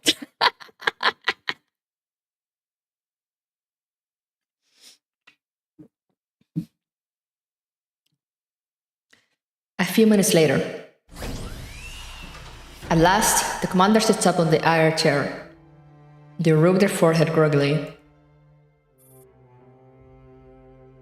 Ah, don't put this OST! Don't put this BGM! How dare you? Where am I? The Griffin base, your home turf. Here. Bato hands the commander a bottle. This base looks pretty empty, but you've got quite a stash. Now don't be stingy. We did you a huge favor, you know? Oh, you must understand. I certainly remember these drinks were originally procured for tomorrow evening. What's the occasion? It's the foundation day of the base in Area SO9. The abandoned one. Oh, no! Oh, I get it now. That's where you went with our prosthetics before, no? I checked the operation logs on this prosthetic. That base looked like it got nuked to high heaven. Oh yeah, you have no idea what we've been through, my man. Bato. Sorry for running my mouth. Commander, cheers. The crisp sound of clinking glasses cuts through the silence at the base.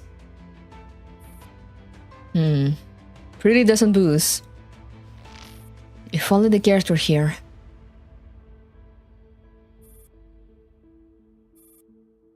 It's a funny story, you see. We did get nuked to high heaven. The mayor stares pensively into the night from her lonely perch by the window. In the quiet room, Bato and Commander sit down across each other. What are you planning to do? We must go back and get boys out of there. What about the other dolls? The commander runs their fingers over the bottle label. The dolls' faces in the group photo on the table look distorted through the glass and the clear liquid it contains. I don't know what they want. If you ask me, I want them to come home immediately. But if... Don't tell me you're gonna say... If they are happy in Sector 2C64, you'll just let them go? Why not? If happiness is right there in front of you, Bato puts down his glass silently. Bato, this is the commander's business. We have no right to interfere. I know that, of course. But letting go just like that is way too selfish. Selfish? You're making the decision for your subordinates, without even bothering to find out what they want. Do you actually know what it is that they want? If there's a chance for them to have a happy life, why shouldn't I? It is self-indulgent of you to think you have the right to define what happiness means to someone else. Oof! God damn! That's a line. Oof. Oh, I love her.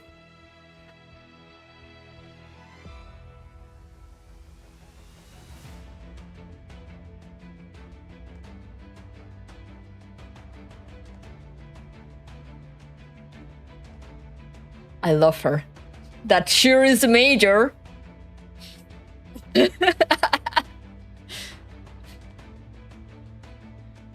It is self-indulgent of you to think you have the right to define what happiness means to someone else. I've looked you up. In just 2 years after joining this PMC, your resume has already become far more compelling than what most old veterans can ever hope to achieve. Alright, it's been only 2 years. Like, the entirety of Gears Frontline. So far, it's been only like 2 years.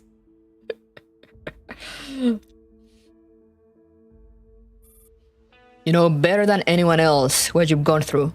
So my question is, have you stayed in your job all this time just because it makes you happy?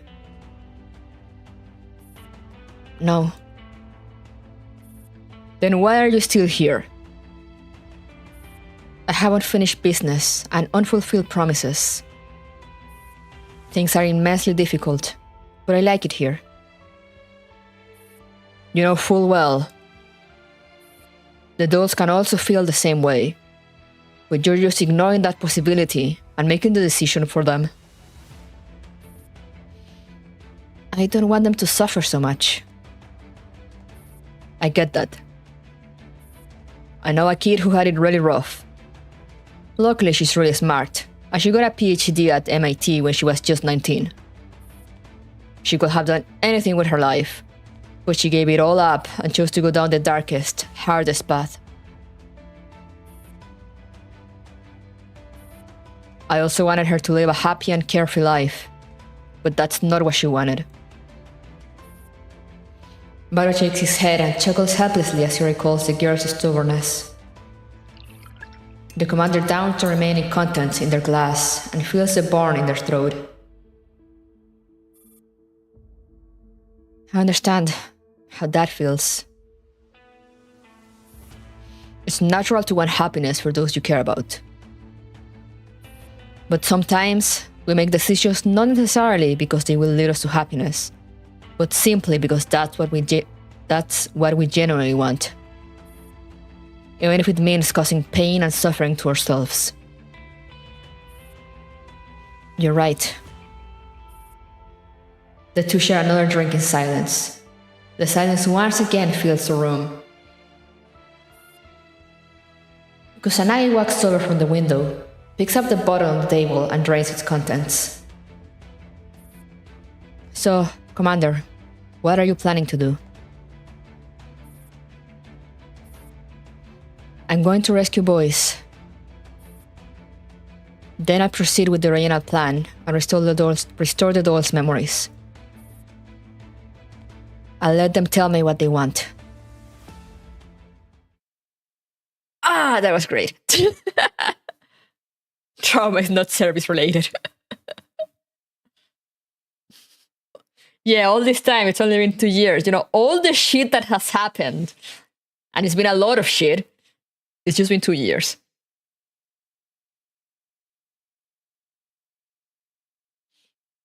Reminds me how all the stuff that happens in Final Fantasy XIV was in a very short time. Oh yeah, yeah.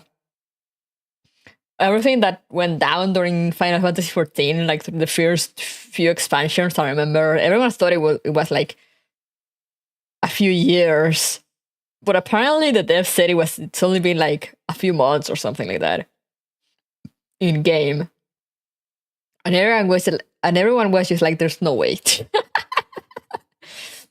there's no way."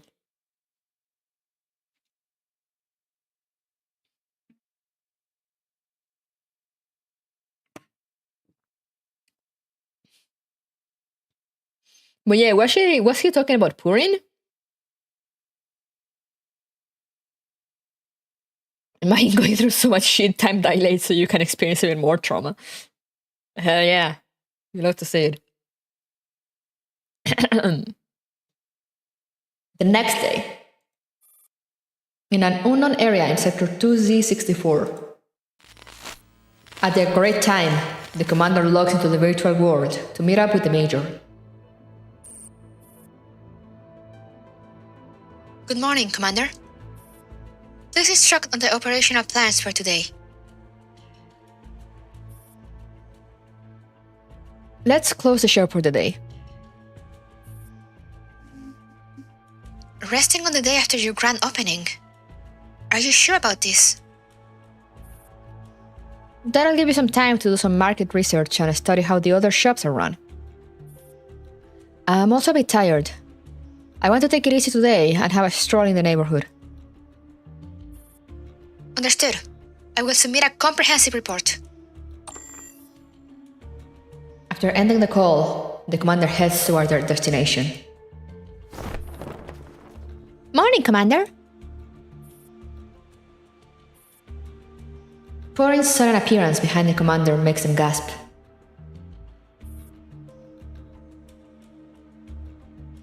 Purin, what are you doing here? I was just passing by, so I thought I'd drop by and see how your new shop is doing. I overheard your conversation with number 390. Looks like you're planning on take a break today. Yeah. Purin, I've decided to... Commander, if your intention is to let us sack into the plan, you might want to reconsider.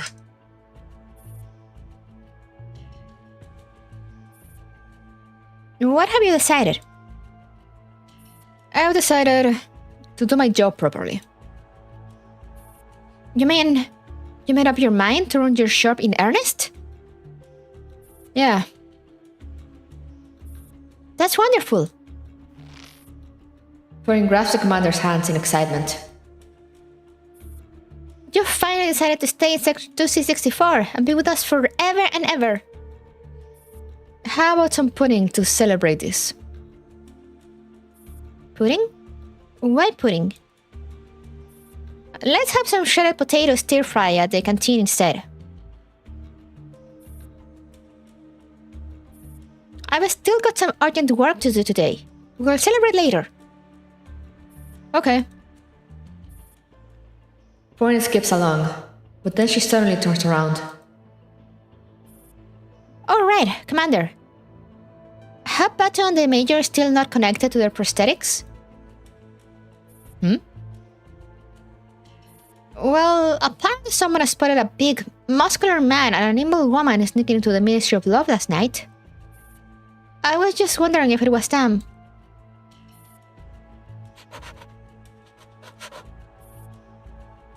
The commander hesitates for a moment. They still haven't made the connection. But even if they could, I wouldn't know where their prosthetics have gone. I see. My job today is to investigate the two suspicious intruders. I don't know what they're after. I just hope they're not here to disturb the peace. After all, the residents here have finally found a quiet sanctuary where they can live simple and ordinary lives. Anyone who tries to destroy such a world will surely be loathed. Purin, do you still remember your life before coming here? It wasn't actually that long ago, but somehow it felt like another lifetime. What about the first time we met? Of course I remember. I came running out of Persica's lab after Shimamura and Misukane. It must have been really scary for you. No, I mean that time when we really got to know each other and had a chat about the future. Back then, you came with your key to victory. You won't get anywhere if you keep clinging to the past, Commander. Warren, what really happened? Anyhow, just be careful, alright? If you come across anything suspicious... Warren leans closer to the commander and smiles up at them. You'll let me know, right? Yeah, sure. You'd better get going. You're right. Then I'll see you later. At the commander's repeated urging, Frontline finally leaves with reluctance. Frontline is acting so trustworthy. She is. Commander, that's something you should have done before you opened, or the market research. To be fair, they had the whole store thing kind of thrown at them. After double checking there is no one behind them, the commander goes on their way to meet up with the Major and Batu. Major, are you suspecting Purin? Doesn't hurt to be cautious before we find out what is causing her abnormal behavior. Right. I'm almost at the rendezvous point.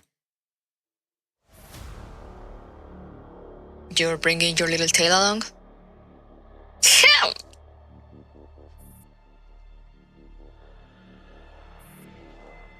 7 o'clock, behind the white jeep. Sort that out before you come. Mizukane? Or is it Purin? The commander stops in their tracks, then doubles back as if they'd gone the wrong way. As they approach the jeep, they spot the familiar long white tresses. Oh.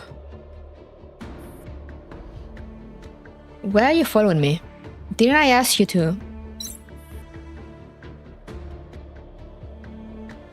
It is a file transfer request from number 390. 30G Market Research Compressed folder. She did that so fast. I'm sorry for not doing this with your consent, but I need to monitor your biosigns. You are currently logging into Sector 2C64 via a simulated cyberbrain, which is still in the testing phase. Ms. Mizukane says that your connection with Sector 2C64 will gradually deteriorate. That's why I must monitor your sensory data regularly, every day. Damn it.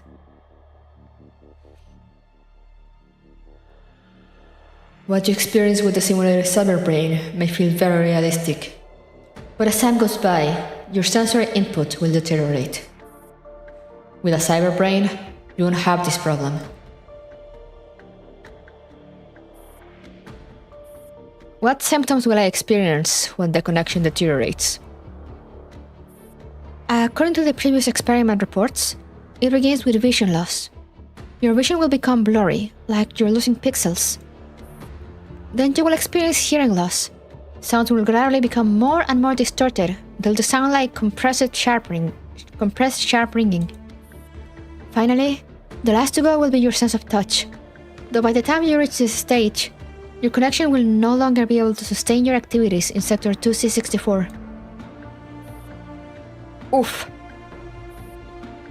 The commander gazes at the cherry blossoms dancing in the air.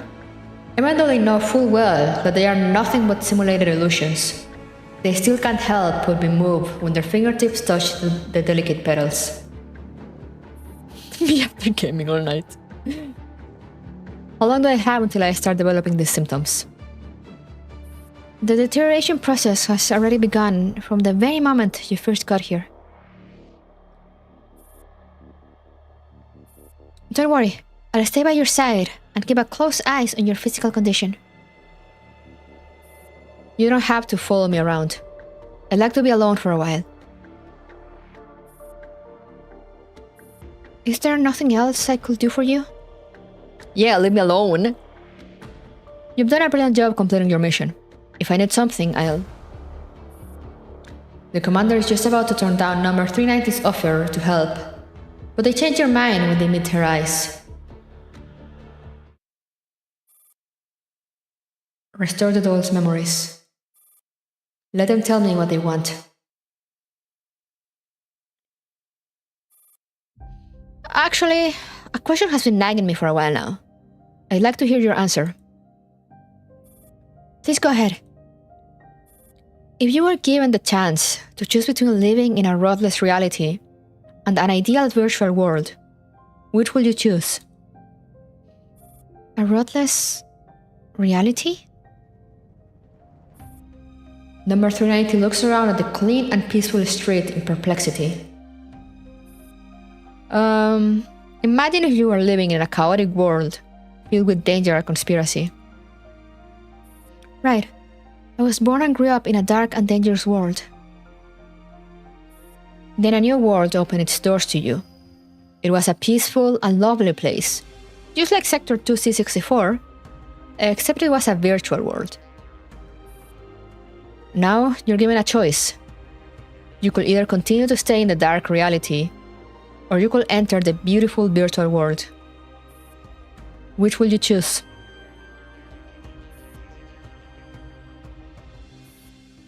Number 390 ponders the question earnestly. She remains silent for a long time. I cannot answer this question. Why not? It will depend on what my life was like in the real world. Whether I had what I wanted, if I was happy, and whether the virtual world could give me what I really wanted. Then what is it that you really want? Or rather, what is your purpose in life? What's wrong? You don't look very well all of a sudden. Commander. I'm here. What's happening to you? Number 390 just keeps staring through the commander at something far away. The Major and Bato, who had been waiting to regroup with the commander, emerge from their hiding place. What's going on? She's not responding to any commands. Major, why is she suddenly like this? Her neural cloud has crashed. You crashed her. Congratulations. I'm going in. Woo! Wish X. Oh, this is a stage, so let's do the stage. And then I'll go refill my water.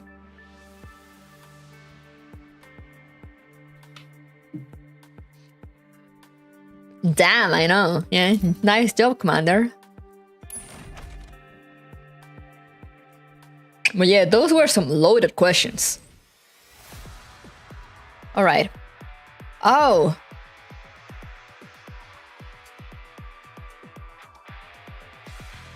It's our little friends! These are the killable ones though, right? If I remember correctly.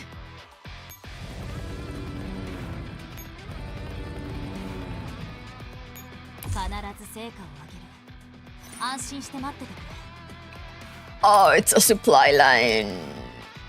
What?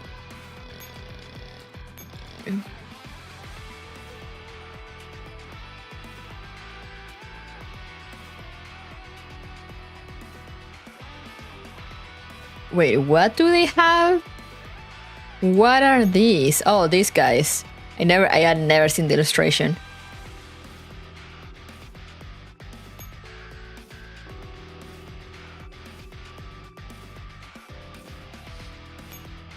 Okay, should be doable though.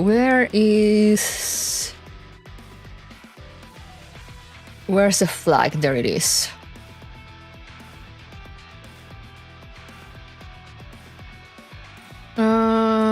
Let's just go through the top.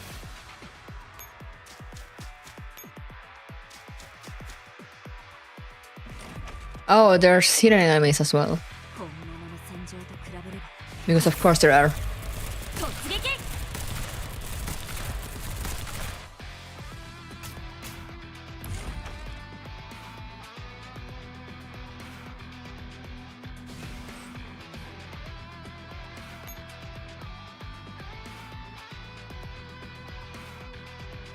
I'm just gonna take this teleport as well.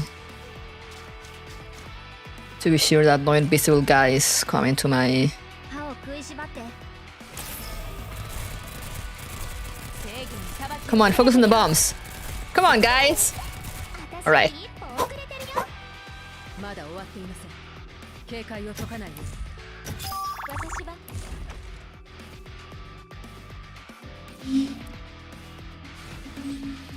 But yeah, to make sure that no invisible guys come out of the teleport onto my command post.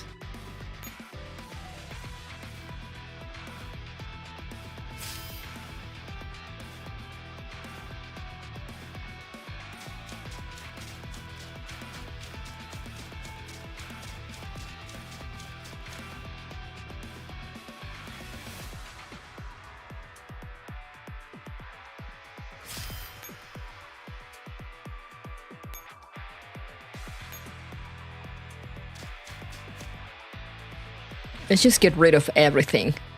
歯を食いしばって。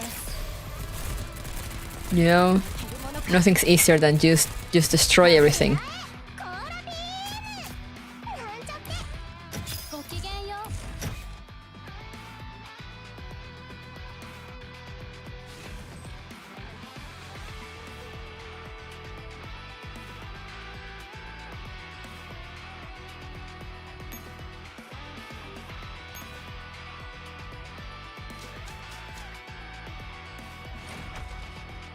Removing the problem removes the problem, exactly. 突撃。勝利の余韻に浸るのは。 Oh, you use ringleaders in this stage? Why they don't shoot fast enough to get rid of the bombs?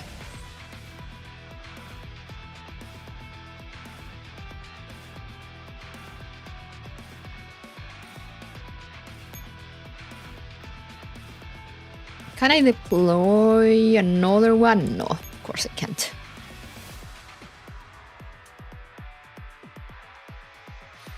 I love the game I got. There is a pair called Manly Odor that gives me 50% more charisma when talking to a woman if I'm dirty as hell. That is a stat.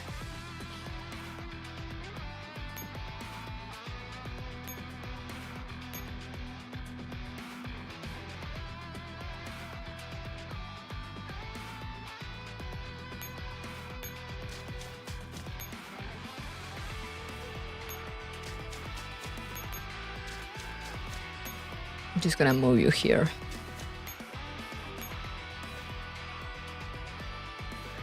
I stink so much that it gives me a minus 30% in a stealth. Are you still playing Kingdom Come Deliverance? Because that sounds funny as hell.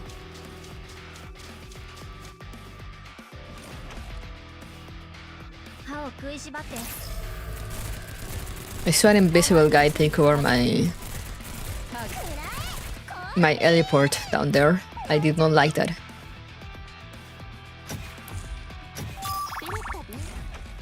I do not appreciate that. I just took that teleport. Come on, man. What's wrong with you?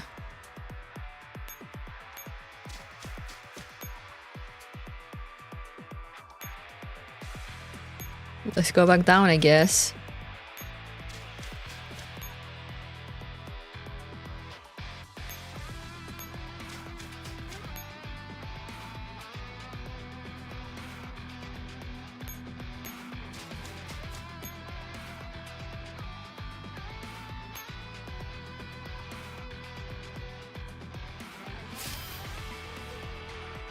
That reminds me how people found out you have a hidden stick value in Elden Ring. What?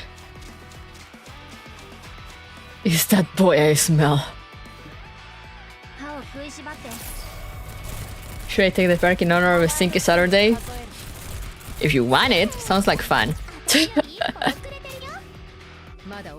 Let's enemies of certain types find you? Damn. I didn't know that. And how can you get honest stinky in Elden Ring? Can you even get honest stinky?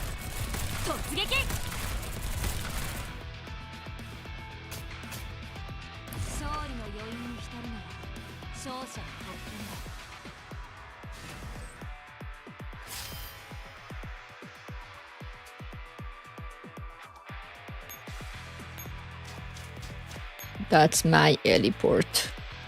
How dare you take it?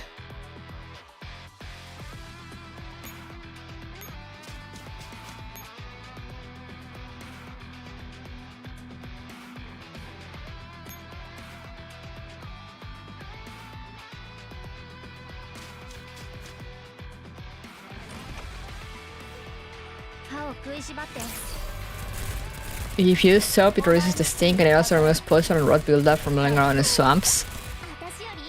That's insane.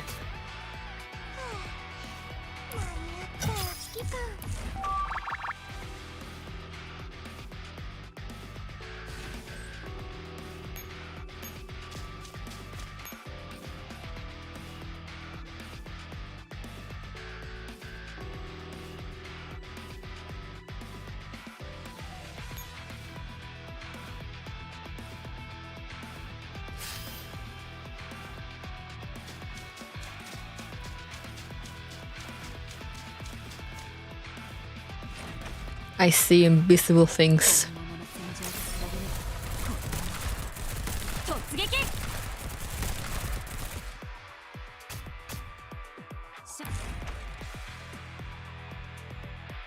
A game with the dung eater having a stick mechanic makes sense.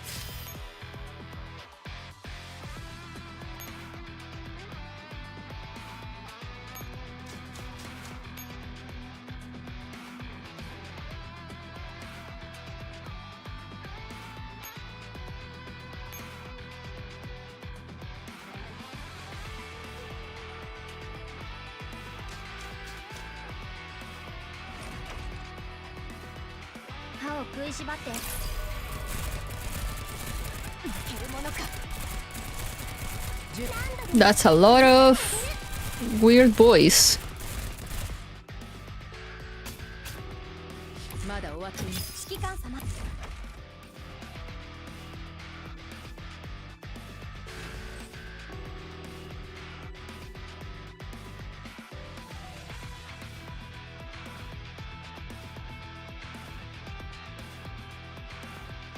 Can I actually get up there?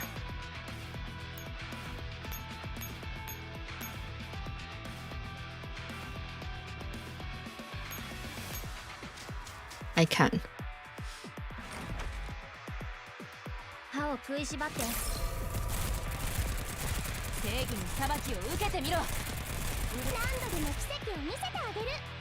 It stresses me out that they let the bombs get so close.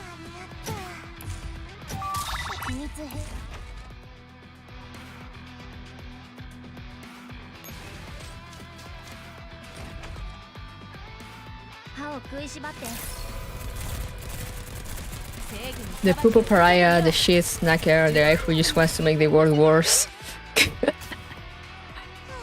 Lot of interesting characters in Elden Ring.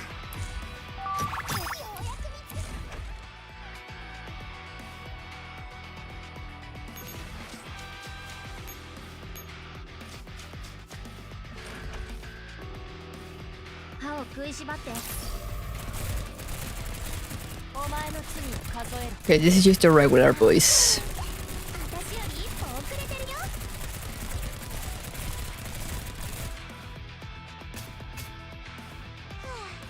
Man literally looks at the world and goes, yo, that's messed up, I could make it worse. What a special kind of person. Alright, now you switch around. Because there's kinda too many people down here.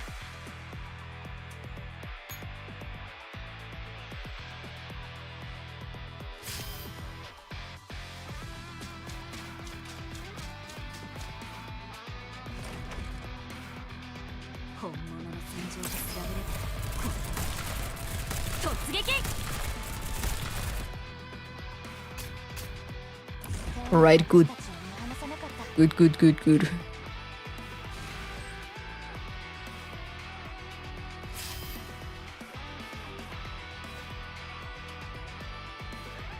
Now you actually go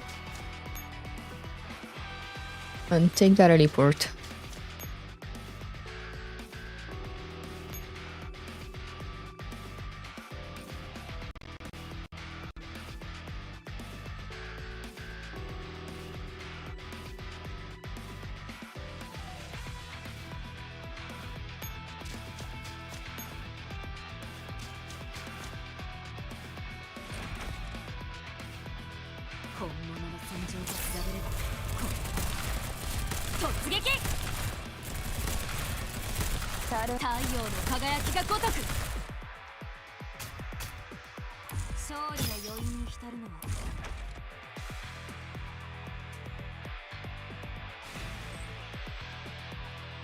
All right.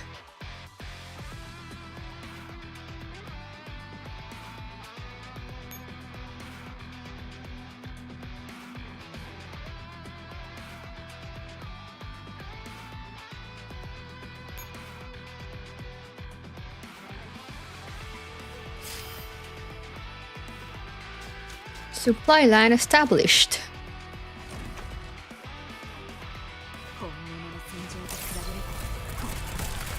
I was just thinking I am in chapter 2 of Reverse Collapse. I am playing one of the Fury type people. His name is Lunacia. What's that about? Is she M4? I doubt it.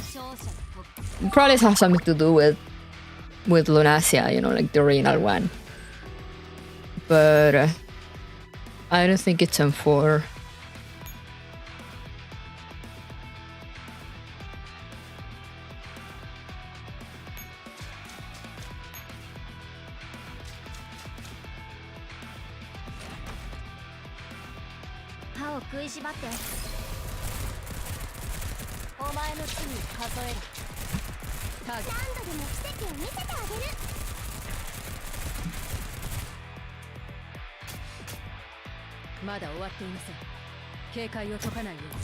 But I mean, we know William is around.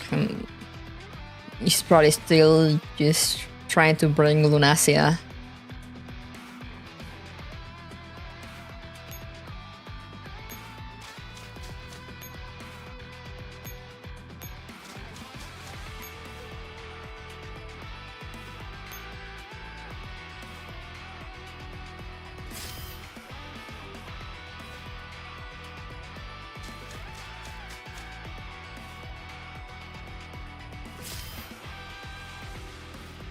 Okay, are we done? We're done.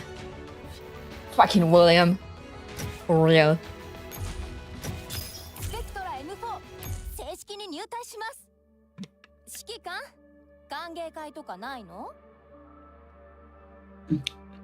Hidden behind the photograph. Okay, we're almost halfway through. But yeah, as I said before, it is break time. I need to refill my water. I guess I'll take the chance to go to the bathroom. So break time, everyone. Stand up, stretch your legs, go refill your water, go get some snacks or whatever. I'll be right back.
I'm back.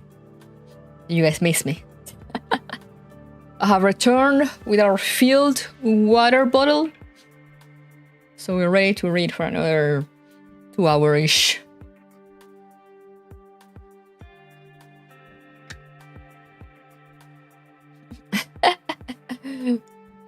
Let me just quickly, I forgot I wanted used to check messages. Anything from my sister? No. Alright. So let's go now. Hidden behind the photograph. Never mind. We're not going anywhere yet.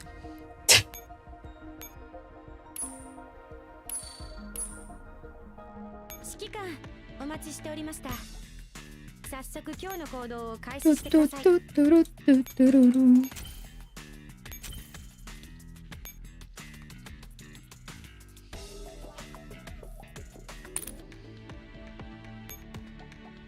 Give me my mail. Oh, I didn't see what it all was. It's fine. Alright, now we go for real. Hidden behind the photograph.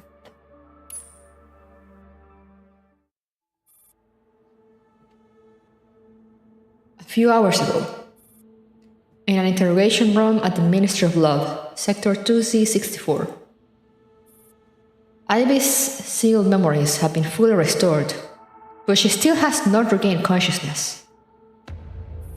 433 looks down anxiously at Ivy's, who is still lying motionless on the floor, then at Purin, who seems to be studying something intently to the side. Why is she not waking up? Is something wrong with Ivy's? Her neural cloud appears to be stable at the moment. Users may have similar systems, but your neural base layers and specific data vary greatly, so it's natural that you'll recover at different paces. We don't know what happened to her when she failed the system upgrade vetting process. I hope it didn't cause too much damage to her neural cloud. She'll wake up, I'm sure. And what do we do once she does? The commander's plan has failed. That woman you said they had the commander surrounded. With Tatsusuka Mizukane being so powerful, and the commander having no dolls to support them. Just thinking about the commander's predicament almost drives 423 mad. Don't despair just yet. I don't think they'll harm the commander. Why do you say that? If they wanted the commander dead, they could have killed him when they invaded the base and took the dolls. Even if they had missed their chance at the base, it wouldn't have been difficult to ambush the commander somewhere else. There is simply no reason for them to go to so much trouble. But what do they want with the commander? I can't be sure yet, but it probably has something to do with the dolls. In any case, the commander is safe, at least for the time being. Wait, Ibis just moved. 433 redirects her attention to Ibis. Ibis? Number 388? Ibis opens her eyes. I am Ibis.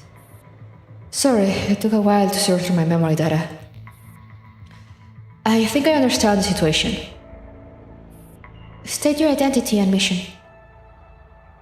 I am QBU-191, codename Ibis. Before my narrow cloud was hacked, I was discussing ways to optimize our logistics system with NTW. Judging from my memory data, I suppose this task will have to wait until we solve a more pressing issue. You think?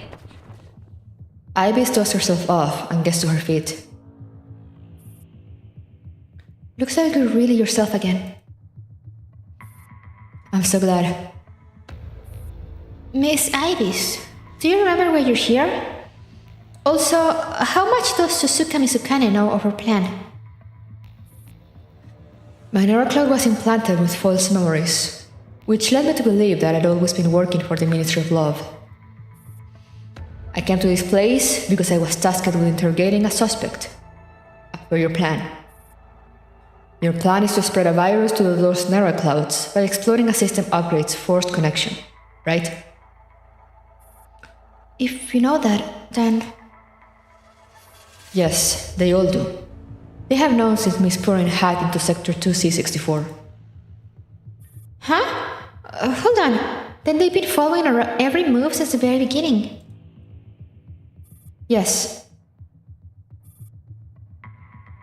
Purin's mind races as she chews on her thumb.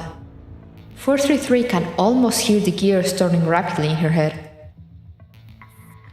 If they know from the start, why wait till now? Maybe they were biding their time? I was only following orders, but I suspect boys may be right. They were probably waiting for an opportunity to capture all of us, as well as the commander. I've got to log out and save the commander right now. Come down! Purin grabs Boyce to stop her. Even if you log out now, it'll be too late. They're attacking in the virtual world and in reality simultaneously. From the moment we enter Sector 2C64, they have launched an attack on the commander, who was on their way to Area SO9. They've most probably already taken our prosthetics. You know them well. From what I know, Miss Purin's prosthetic and Boyce's body have indeed been taken away. And we can only sit and wait? Can't we do something? Burning anxiety threatens to overwhelm everyone present. Purin sighs helplessly. I didn't really want to bring this up, but we do have one last piece of information that could be useful. The hidden boss room. Hidden boss room? You know, Big Brother's room. The one that you got taken to when you failed the system upgrade vetting process. Do you have any memory of that place? Big Brother's room. Just saying these words is enough to make Ibis shudder. It's far too dangerous. We can't do this with just the four of us. Is there a terminal in there that can connect to all the doll's neuroclouds? Like the one in the broadcast studio? Yes, that's a terminal that will run my memories, but... Then I'll do. What do you have in mind? We are only left with two options. We either sit here and wait for Mizukane to come back and resume the interrogation. Don't be ridiculous. We can't be sitting ducks. Or we stick to the commander's plan but move the location to Big Brother's room. You want to spread the virus from Big Brother's room? It's our only chance. The broadcast studio was a trap. Big Brother's room could be another trap. True. In fact, I believe there's a 99.8% chance that it is a trap. But we don't really have a choice. Don't forget, I did say you have two options. Just sit by and do nothing while the commander is in danger? What sort of knight will that make me? You understand, don't you, Miss Purin? This was never an option for us. Even if it spells our doom, we will never stop fighting. Purin sighs with knowing resignation. I knew that's what you'd choose to do. Or rather, to you, there wasn't really a choice to begin with. There has only ever been one path for you and the commander. Purin, thank you for coming this far with us. You're not gonna say you can carry on from here without me, are you? Your objective is to capture Shimamura and Mizukane. Rescuing dolls is just something you accidentally got involved in. I got your virus. If we get the chance to use it, I can handle the spreading part. Thorin chuckles quietly at the insistent dolls. You're so naive, it's kinda cute. You can barely fend for yourselves, but you're still concerned about me? Don't take this the wrong way. We're just doing what the commander taught us. The commander. I've also promised them that I'll do everything I can to help. You should know dying in the virtual world isn't so different from dying in reality. I mean, for dolls, yeah. I've known what it means to die since I was very little. Have you made up your mind then, Miss Purin? Yes, I know how it feels to be trapped in darkness. I also know how it feels to be dragged back into the light. Which is why I also want to save those who are stuck in the mud. We're running out of time. Let's get going. Maybe we should fill the commander in before we begin the operation? We are kind of acting without permission here. But we can't really get in touch with the commander. I've got an idea. Thorin pulls out her tablet. Look at the camera. That's so cute! That's such a good, cute picture.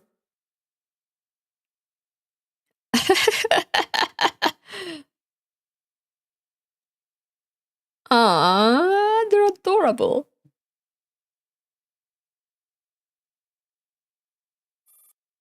Thorin presses the shutter, catching the dolls off guard.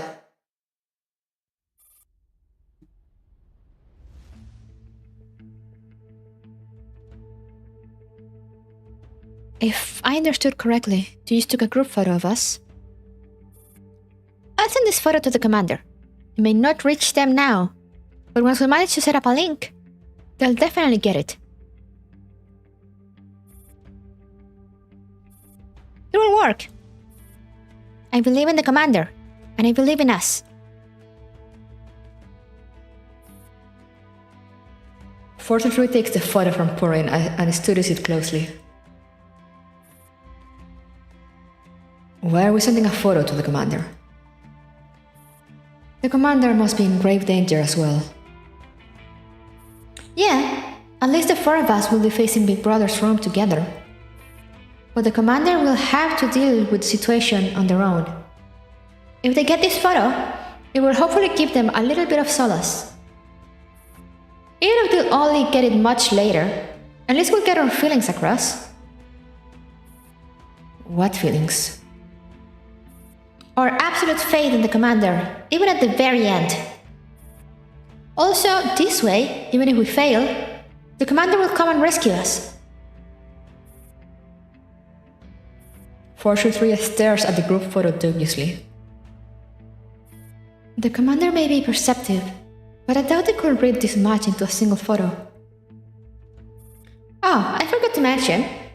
I found out about the surprise you prepared for the commander when I hacked 423's NeuroCloud. At our current progress, you likely won't make it in time to give it to the commander on Foundation Day, so I thought I'd... Hold on a sec. You didn't... You sent it to the commander along with the photo? Yep. Now the commander will see it in time. You... Don't mention it. I accept your gratitude. 43 takes a deep breath. Her gaze falls on the group photo again. Other than Purin, they all look a little worse for wear, but at least their faces are filled with hope. This is the last clear frame in 43's memory. In an unknown area in Sector 2C64. The commander checks their mailbox.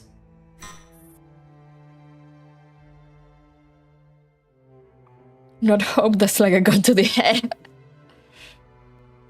No matter how many times they refresh it, they still cannot find the mail that Purin had sent. Maybe she couldn't connect to the server? That kid. She knew something wasn't right, but she still forged ahead fearlessly. Once you had been in a real abyss, you either grow numb to all the horrors or turn into a flame that burns away the darkness. I know she always chooses the hardest path, but... So Porin is the kid that you were talking about? Yeah, Porin is a child prodigy. When she was very little, her family was brutally murdered. She very luckily avoided the same fate. Pato found her just in time. Then she changed her name and moved away. I thought she'd grow up and live out the rest of her life in peace and safety. But then she came back. Porin, Pudding. Did she choose this name for herself because... When Pato saved her, he treated her to some pudding to soothe her. Oh, that's so sweet. Don't know if it had anything to do with her name, but it did cheer her up. The commander feels strangely emotional as he recalled the pudding that Porin had shoved into their mouth. I see. So she returned to Public Security Section 9 to repay her debt of gratitude? Not just that. She also wants to pull those who are in a dark place back into the light. No wonder she's gone to such great lengths to help me, even though we're complete strangers. I even doubted her motives. Save the apology for when we find her. The Major is trying to repair 433's memory fragments. A large chunk of her memory is damaged after the group photo. What happened? Is the following memory fragment damaged? A segment is too corrupted to be played due to the severe damage that her body has sustained. Did the damage occur while they were on their way to Big Brother's room? I'm afraid so. Let's skip ahead, Commander. Alright. After taking a deep, shaky breath, the Commander resumes playing 433's memories. Her distorted vision is filled with cracks and dark patches, like the screen of a phone that has fallen from a great height. Through her blurry vision, 433 can just make out Ibis, who is lying in a heap at the entrance. Mizukane is about to place some sort of device on her head. To reseal her memories? Ibis. Hush! 433's battered body is dragged behind a collapsed bookcase. Lauren's face looms over her. Listen, the plan isn't going to work. We can't use the terminal that Ibis told us about. We need the Commander. Only the Commander can sort this out in the rift between the virtual world and reality. We... failed? Not yet. There's still hope. Do you have faith in your Commander? Of course. Then pretend to surrender and seal your memories yourself. What? Leave yourself a key. Something that the Commander will definitely find. Give the Commander a code that can unlock your memories the moment you see them.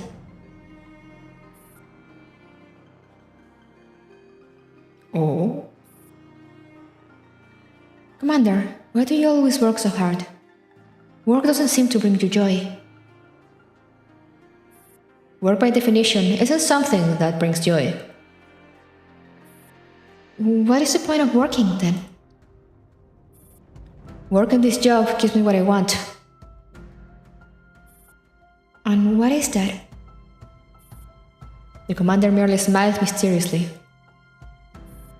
What about you, 423? What is it that you really want? This is a very difficult question. I need some time to think. Sure, take all the time you need. I'll ask you again when I see you tomorrow. Okay. That's good enough, 43. You can rest now. Leave the rest to me. But Purin, you're not faring too well yourself. You're right, but I've got a new plan. What are you going to do? Trust me, we will meet again, and then we'll finish carrying out the commander's plan. We will rescue all the dolls and bring them back to the Griffin base, and everything will go back to how it was. Okay. I trust you. Sealing memories. Create a key code for reactivation. Commander, when you see me again, I hope you will still remember the days we have spent together, and the question that I haven't been able to answer. Damn! In an unknown area in Sector 2C64, 43 awakens from a long dream.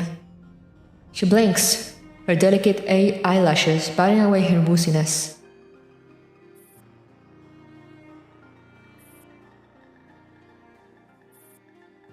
Commander! I'm sorry. The mission was a failure. The commander looks at 433, whose head is hanging in dejection, and strokes her hair gently. It was my fault. You almost didn't make it back because of my reckless plan. Thankfully, we now have a chance to turn this around. No, it was me who... Stop right there. Leave the corny stuff for later. We still have to rescue Saki and the rest of the dolls.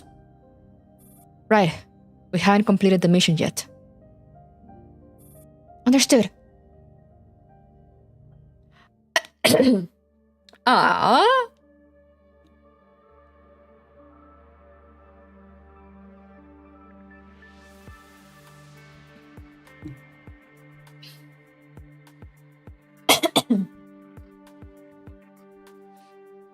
I don't know what's wrong with my throat today. But anyway, let's go. Furor. Furor. I don't know how you read that. In an unknown area in Sector 2C64. Rapid and intense footsteps echo through the prison. Commander, I have identified a voice signal. No other signals detected.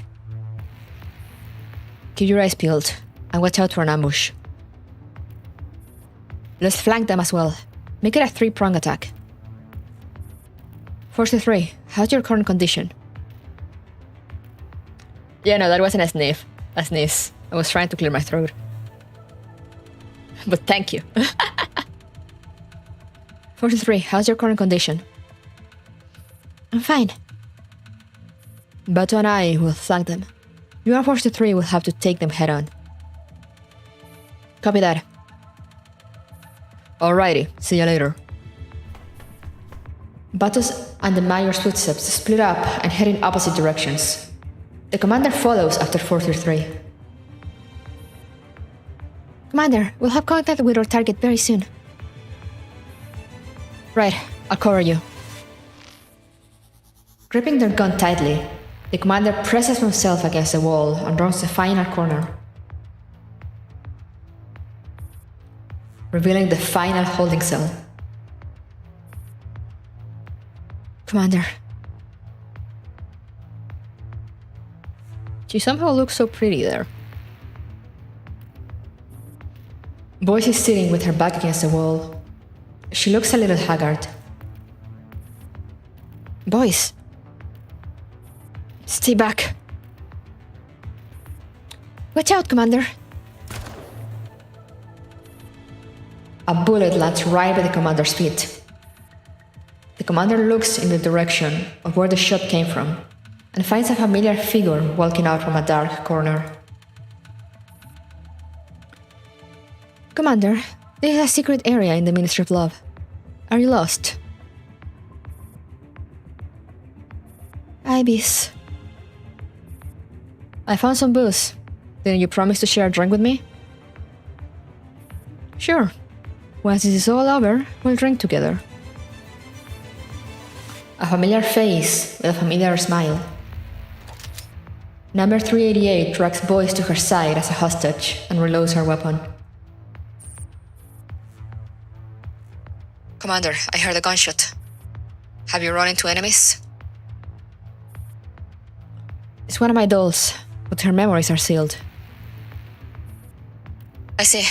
Batu and I are in position. 43. Draw her fire and create an opening for the Major and Batu. Be careful not to harm Boyce. I'll cover you. Roger that. 43 takes off from the commander's side without hesitation. Gunshots follow her footsteps. The commander also dives behind cover and fires occasionally to distract number 388. Major, now! At their command, Batu deactivates his optical camouflage and falls on top of number 388 from the ceiling. Not being able to get out of the way in time, number 388 is knocked to the ground heavily and loses consciousness. Target acquired. Good. Let's withdraw for now. We'll break her memory seal later. The commander covers Batu's exit. Just as they are about to follow, the Major stops them. Watch out. Commander, something's not right. What? The prison around them suddenly disintegrates into countless pixels, revealing a different scene. We're trapped.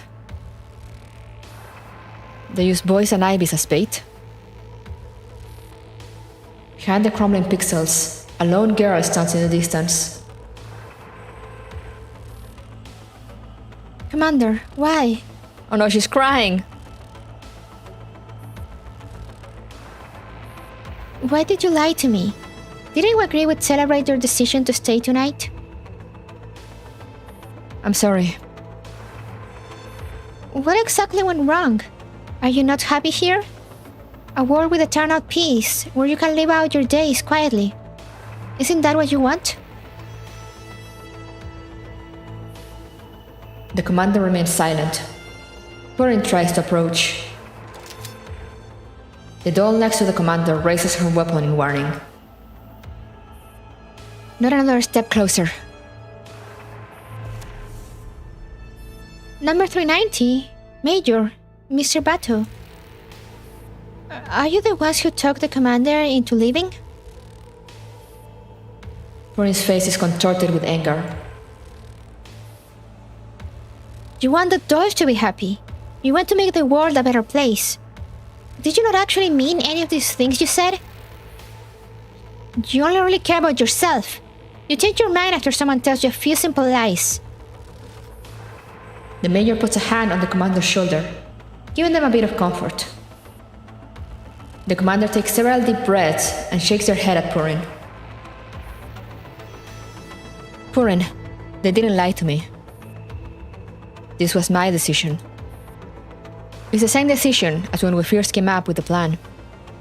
I simply have more resolve than I did back then. I was so desperate to take back everything that was taken from me, and even conceived that thoughtless plan. It was you who gave me the confidence to make it happen. Now that I finally understand, why aren't you on my side anymore? I have always been on your side. But you betray my trust.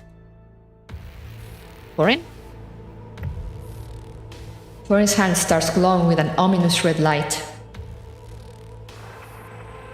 Be careful. The commander can sense the obvious fluctuation and the whiff of danger in the air. Purin rushes toward the commander so frighteningly fast, she turns into a blur. I won't let you leave Sector 2C64, and I sure as hell won't let you destroy all of these. Bato. Bato intercepts Purin just in time. Purin, stop.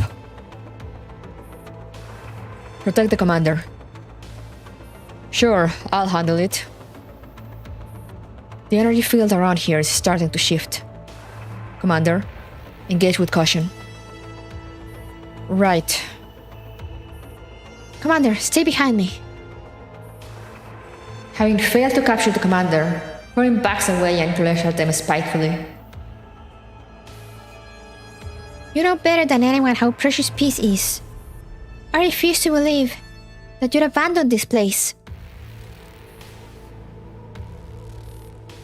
Stop wasting your breath.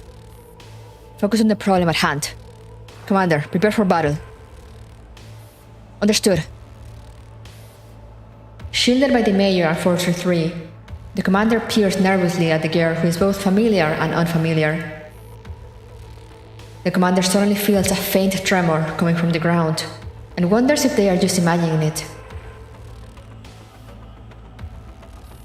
But then the entire world starts flashing red, and a formidable aura of menace erupts from Purin. Did she really just say domain expansion? Did she really just say that?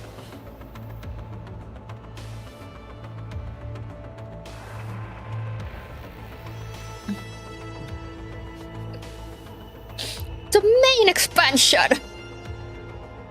Domain expansion! None of you are getting away! She said it, she sure did! Got it 4K. Alright. Stage time? We're getting a lot of stages today. Ah yes, some out of culture.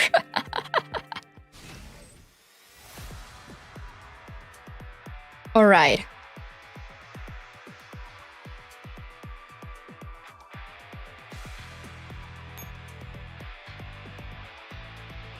Randomly throws Goliaths into the field, which do explosive damage and immobilize the targets. Immobilized targets receive shields unless the immobilized status when attacked. Okay. That's an interesting combination of things. Sukune's pink hair, true. Me when I read too much Jujutsu Kaisen. We have Tachikoma with us. Mobile armor. Wait, can I use him? Can I use it? Okay. Other than Purin, doesn't seem to be too much to worry about. I assume it works like a tank. Yeah, me too, makes sense. On the basis that it is. Item receive energy?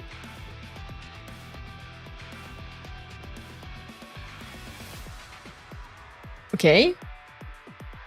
Thermo-optic camouflage is ineffective against the special enemy units. Please keep that in mind and observe any changes in the detection area carefully. Additionally, the Tachikoma has the ability to detect thermo-optic camouflage. Once activated, all enemy units within a 1-node radius from the target node will have their thermo-optic camouflage nullified. This can be very helpful in exposing hidden enemies, so please utilize this feature sensibly. Sensibly, so like use it every time I can, right? Wait, condition for failure when Asaki is defeated? Oh! So I don't actually need to defeat her. Au contraire. I need to take all the heliports and let her leave.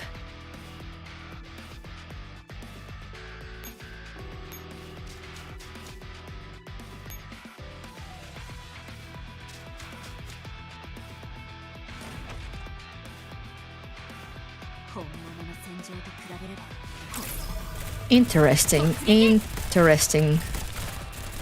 Destroy the... God damn it, girls.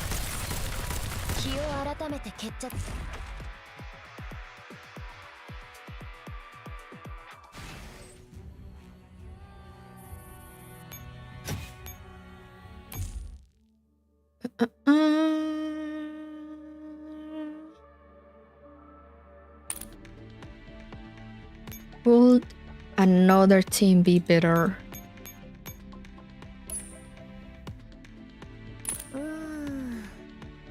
保険会社をごまかす言い訳を考えないとね。 We'll get it next time.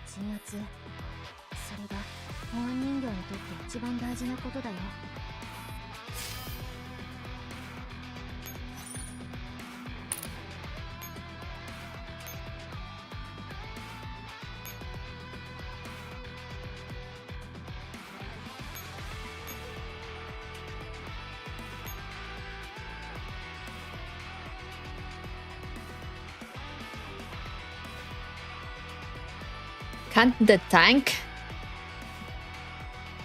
get in it? I wanna see how the tank fights.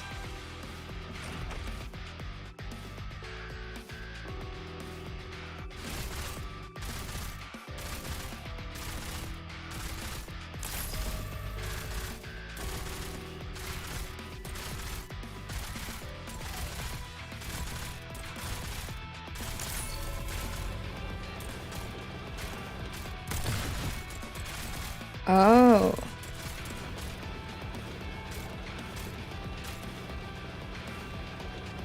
Oh, I see how it is.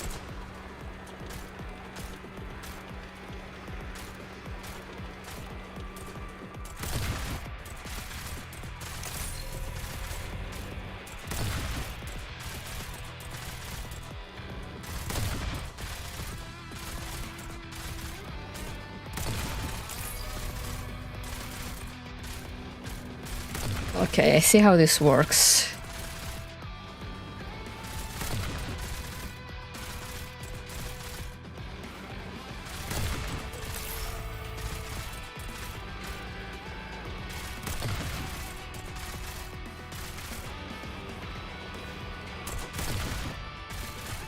Not efficient, not too efficient for these little guys. But I see, I understand.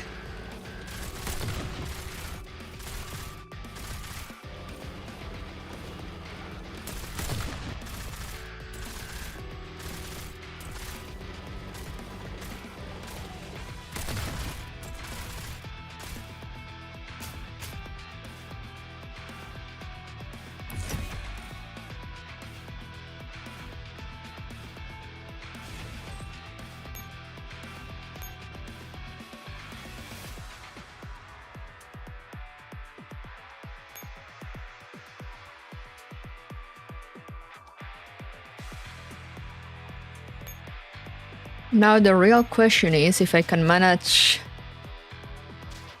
these guys with my echelon. Or if I will need to go down to normal difficulty. Okay, yeah, no.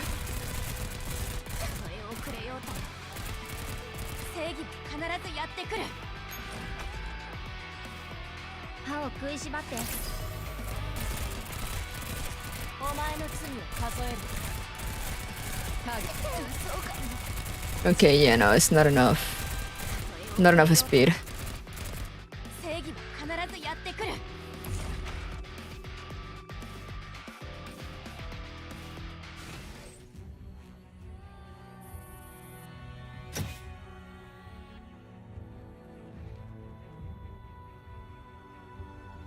So I will need to avoid them if I want to play in X, which I don't want to do.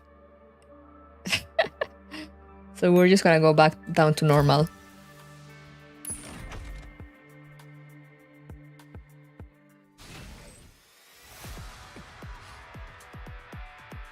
Now they're just little guys.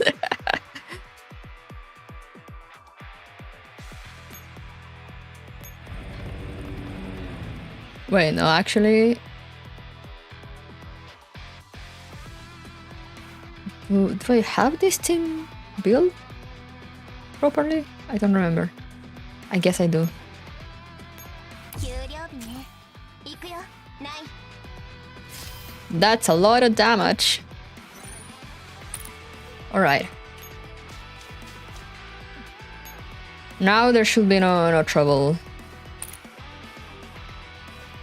Oh wait, I didn't notice I have no rations.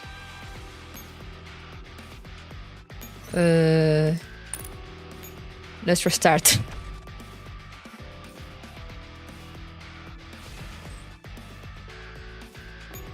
給料日ね行くよない Ah! Okay. Now, yeah, resupply. And now we go.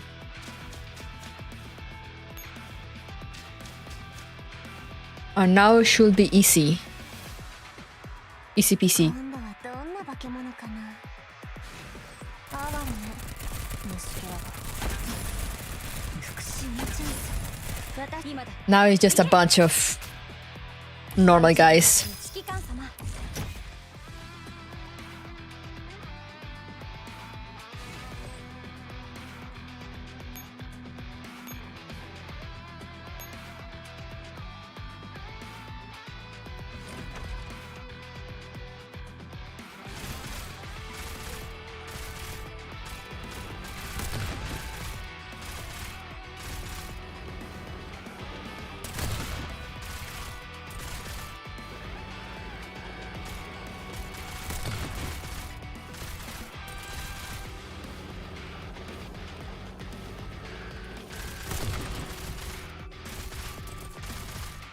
Can you put tanks as support? I don't know, I'll see. I don't have my tank really like built or anything though, so...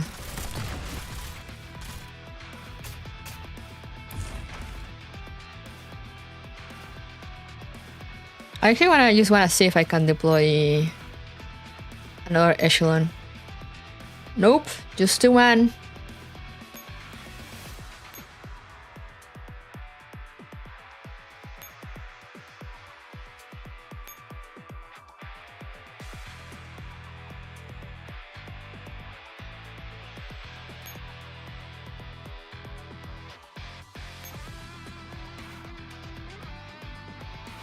Oh, a general question?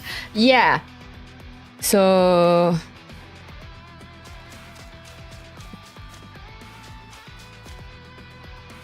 Oh, okay, so she attacks me. So that's why... Okay. I see. I see.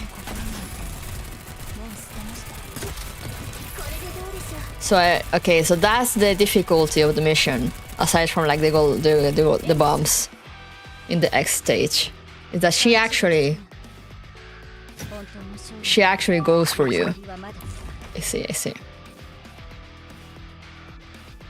But yeah, tanks, you deploy them as hawks. 何は休ませてよ指揮官 So basically in heavy heliports, as far as I know, you know, when you usually deploy hawks, you can deploy tanks. And yeah, she moves twice in a turn, so...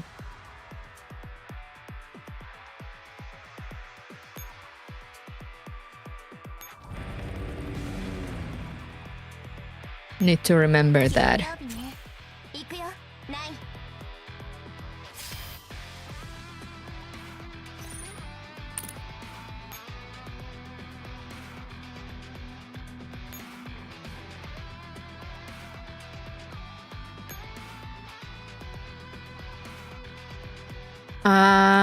The thing says also that the camouflage doesn't really work for her.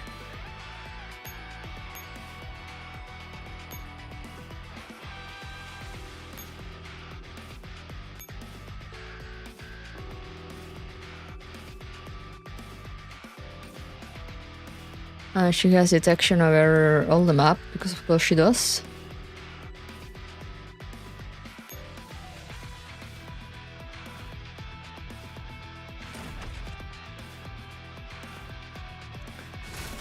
So I need to stay away from her.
So now where will she move towards?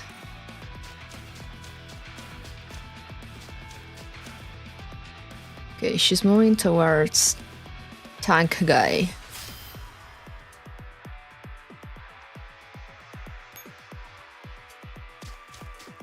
But we should be Gucci in the next turn, I think.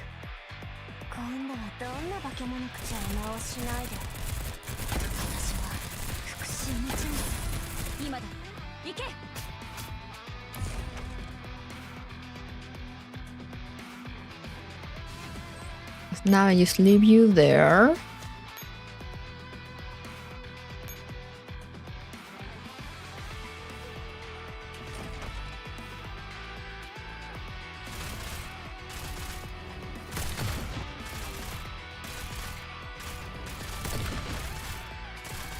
Woo! Go, go, Tachikoma! It's so cute.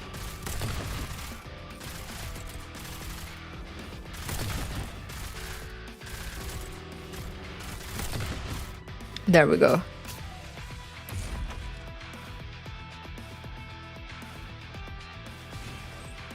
Now you stay here.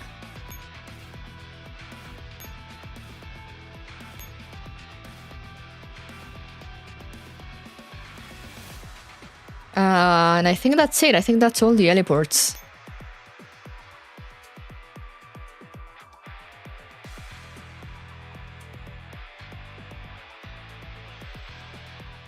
Woo!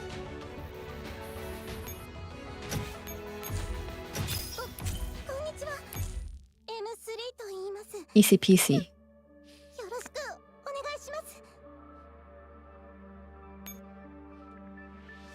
Ghost in the channel? Hey yo, is that a Ghost in the Shell reference?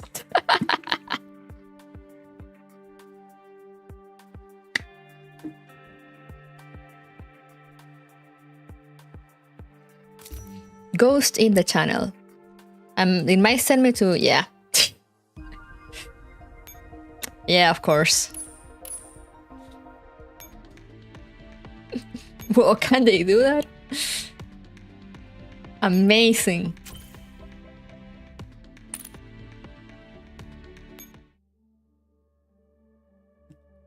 Ghost in the channel.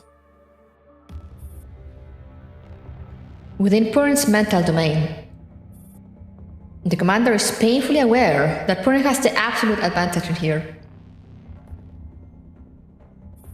To avoid taking unnecessary casualties in a direct confrontation, the commander decides to spread out their forces. But even so, the situation is inevitably tilting in Purin's favor. How long are you going to keep running, Commander? Hiding behind the temporary barricade that 43 and QBU-191 built using redundant data, the commander watches Purin cautiously from a distance.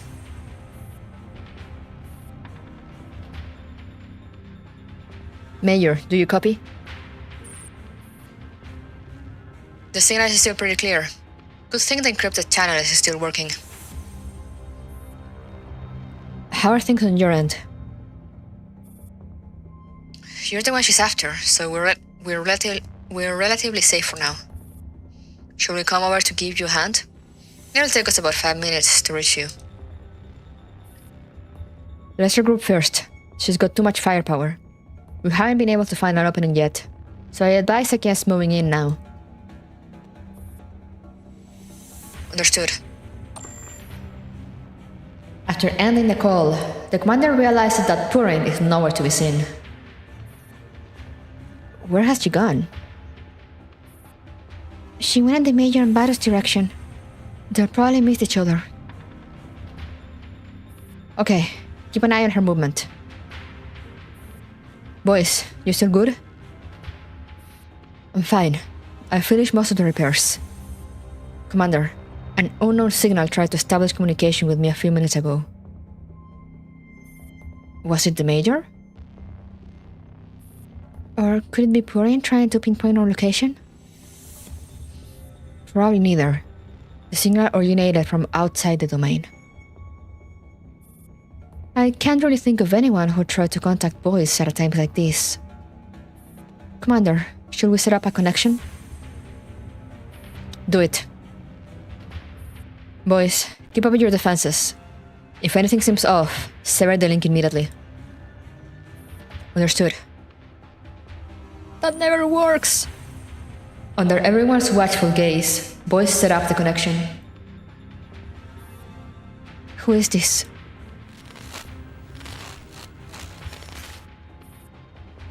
After a short burst of static, a soft, breathy voice whispers from the other end of the line. Commander, it's me.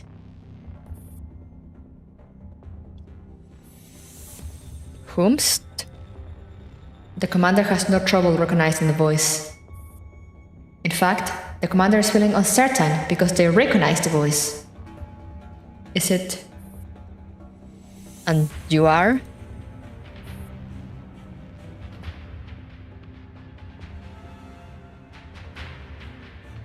That doesn't matter. What matters is that I promise I'd fight by your side till the very end.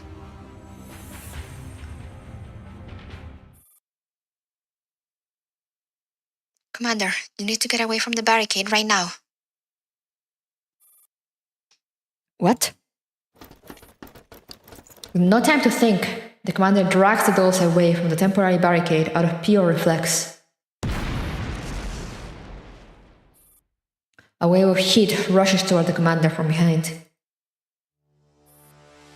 Commander! Watch out! I knew you'd be here. Run! Run straight ahead. You'll then find cover at your 2 o'clock in 30 meters. Who are you, really? I don't have time to explain. Just do as I say. Commander, she will fall apart if you separate the data from her core AI. You mean bombarding the AI in her neural cloud with a massive flow of data to take up the original data's bandwidth? Yes, you'd better hurry. Commander, what should we do? To generate such a vast amount of data, the 3 of us will have to attack her neural cloud simultaneously. We may even need some help from the Major and Battle. With that, I'll leave no one to protect the commander. With the threat of death approaching fast from behind, the commander can only keep running. Reason cautions against trusting the voice in the comms channel completely, but their body seems to be moving with a will of its own. The physical strain and inner turmoil combined are causing the commander's heart to pound heavily in their chest. Trust me, Commander. I never lied to you. Do as she says. Commander? I'll cover you. This will at least buy us enough time for the Major and Bato to get here. Commander, we'll try to end this quickly. After making sure the doors are hidden behind cover, the commander dashes away in the opposite direction on their own. Commander, thank you for trusting me. There you are! The commander turns to pick at Purin, who is gaining on them as they gear through the completely open area. The commander lures Purin to corner them. Data flows rapidly through her fingers. The commander has no doubt the turn of data will easily overcome them in their current state of exhaustion. Why do you keep running? Why are you running? Is staying here such an ordeal for you? The commander takes in their surroundings and suddenly chuckles. Do you remember the first time we met? I was running around the base like a lunatic, searching for my dolls. And you were running after me, trying to comfort me and help me figure out what to do. How is it any different this time? I'm also trying to catch up with you to convince you to calm down and make the right decision. Telling someone to pull themselves together and telling them to make a decision based on what you want are two completely different things. I simply don't want you to return to a reality that is filled with darkness and endless despair. What about you? What did you choose to do when you were confronted with dark reality? I came here, found a pure sanctuary untouched by darkness. No, you are not one to run away from reality. If reality cannot be changed, what's wrong with running from it? Growing tired of the commander's obstinacy, Purin waves her hand and binds the commander to the spot. The commander makes no attempt to struggle. They just gaze at Purin calmly as she draws closer. Bato told me you were once pushed into the darkest abyss, but you did not despair. You climbed back out yourself. All because of a small cup of... What? Pudding. Mr. Bato treated me to pudding and told me to live a good life. So it's really you. Commander, just hang in there a little longer. We're almost done. You are still obsessing over the difference between what is real and what isn't. Purin's stern face suddenly twists into a cruel smile. But that's okay. Once you undergo the cyberbrain conversion, I'll forget. The instantaneous attack almost blows Purin's entire body apart. Her smile evaporates and is replaced by terror. She looks toward the source of the attack. Impossible. This can't be... Commander, are you behind this? Yes. How could you do this to me? It was me who helped you find the dolls. It was also me who gave you a place you belong in Sector 2C64. It was Purin who did these things for me. What are you talking about? The commander breaks free from their ineffective bindings and walks over to the heavily damaged Purin. I don't tend to lower my guard and put my trust in strangers, but strangely enough, I do trust Purin. Probably because she was the only one who stayed by my side when I woke up in the utterly empty base. Or maybe it's because she was hell-bent on helping me carry out the plan to take back everything Even if the plan was insane. Even if there's nothing in it for her. Then why are you doing this to me? Because the Purin I know is a strong and tenacious person who never runs away. No matter what obstacles are in her way, she just charges at them head on. And if she trips and falls, she just eats some pudding and finds hope again. But not you. You are nothing but a delusional phantom that skulks in falsehood. Purin cowers on the floor and reaches out to grasp at the commander. Commander, our attack was effective. Yes, I can see that. It was most timely. Should we initiate another attack? There's no need for that. Leave the rest to me. Okay? Google Translate, come to me. Translate.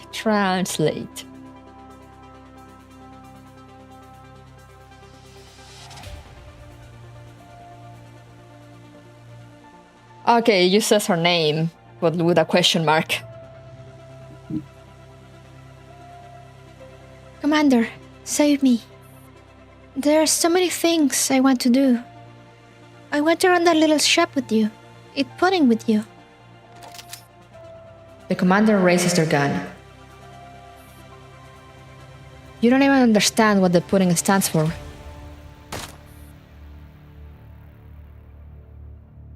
Okay, damn! Her body dissolves into formless data and eventually disappears.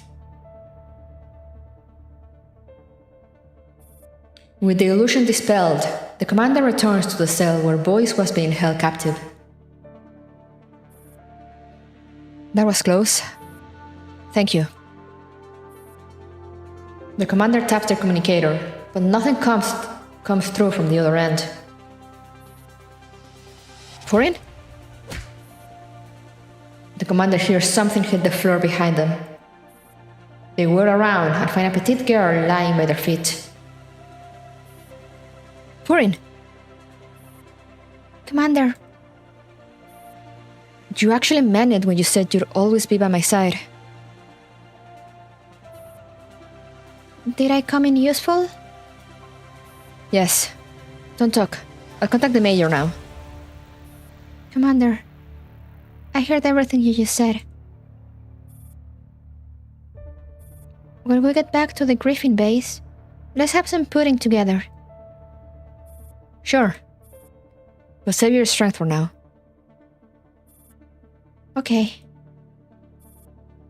Purin closes her eyes quietly in the commander's arms. The major rushes down the corridor of the prison. Major! Commander, are you alright?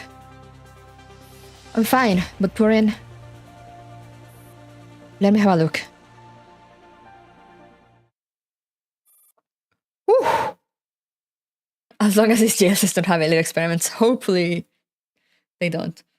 I mean, luckily they don't, or they shouldn't.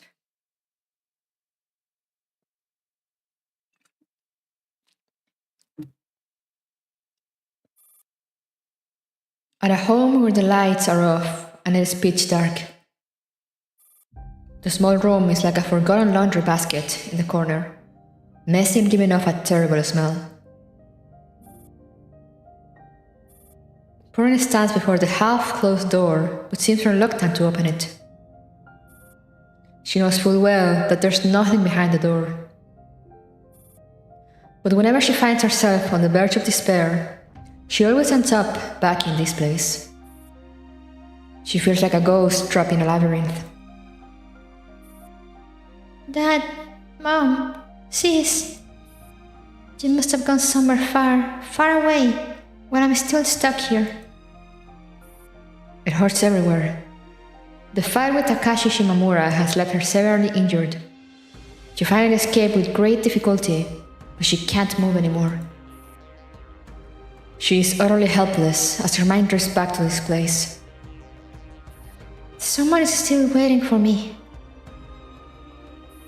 Her mind feels like a glacier flowing gradually in a scorching sunlight, becoming one with the ocean.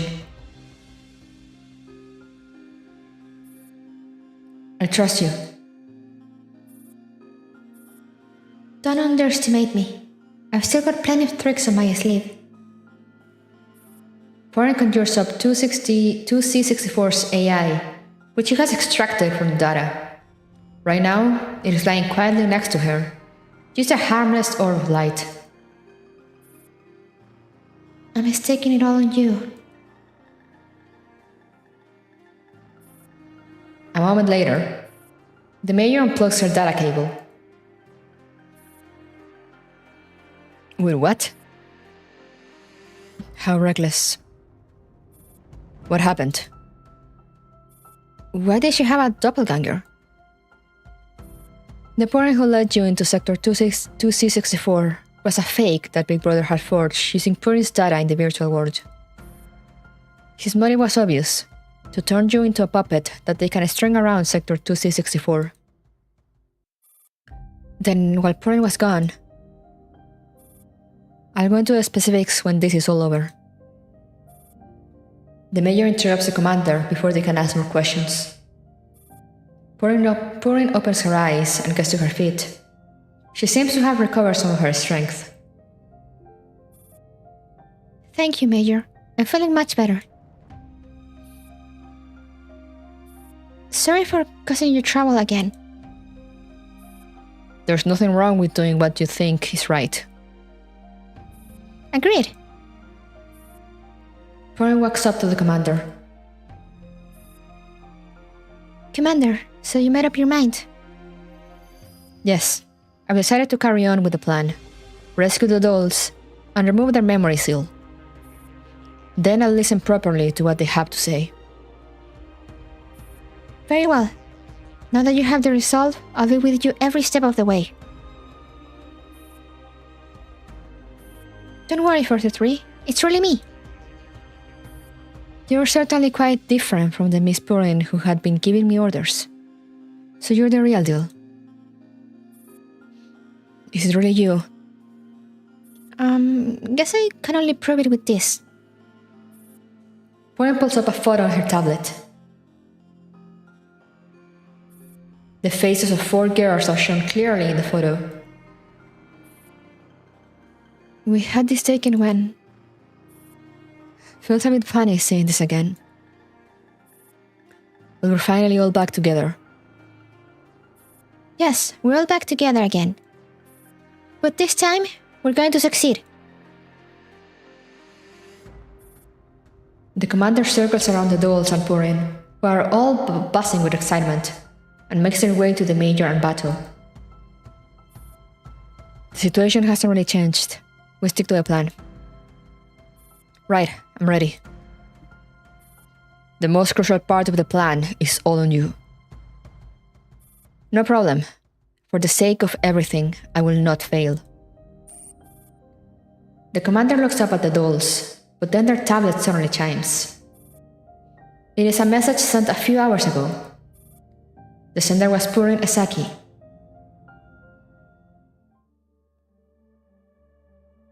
Oh, is this the message that she sent?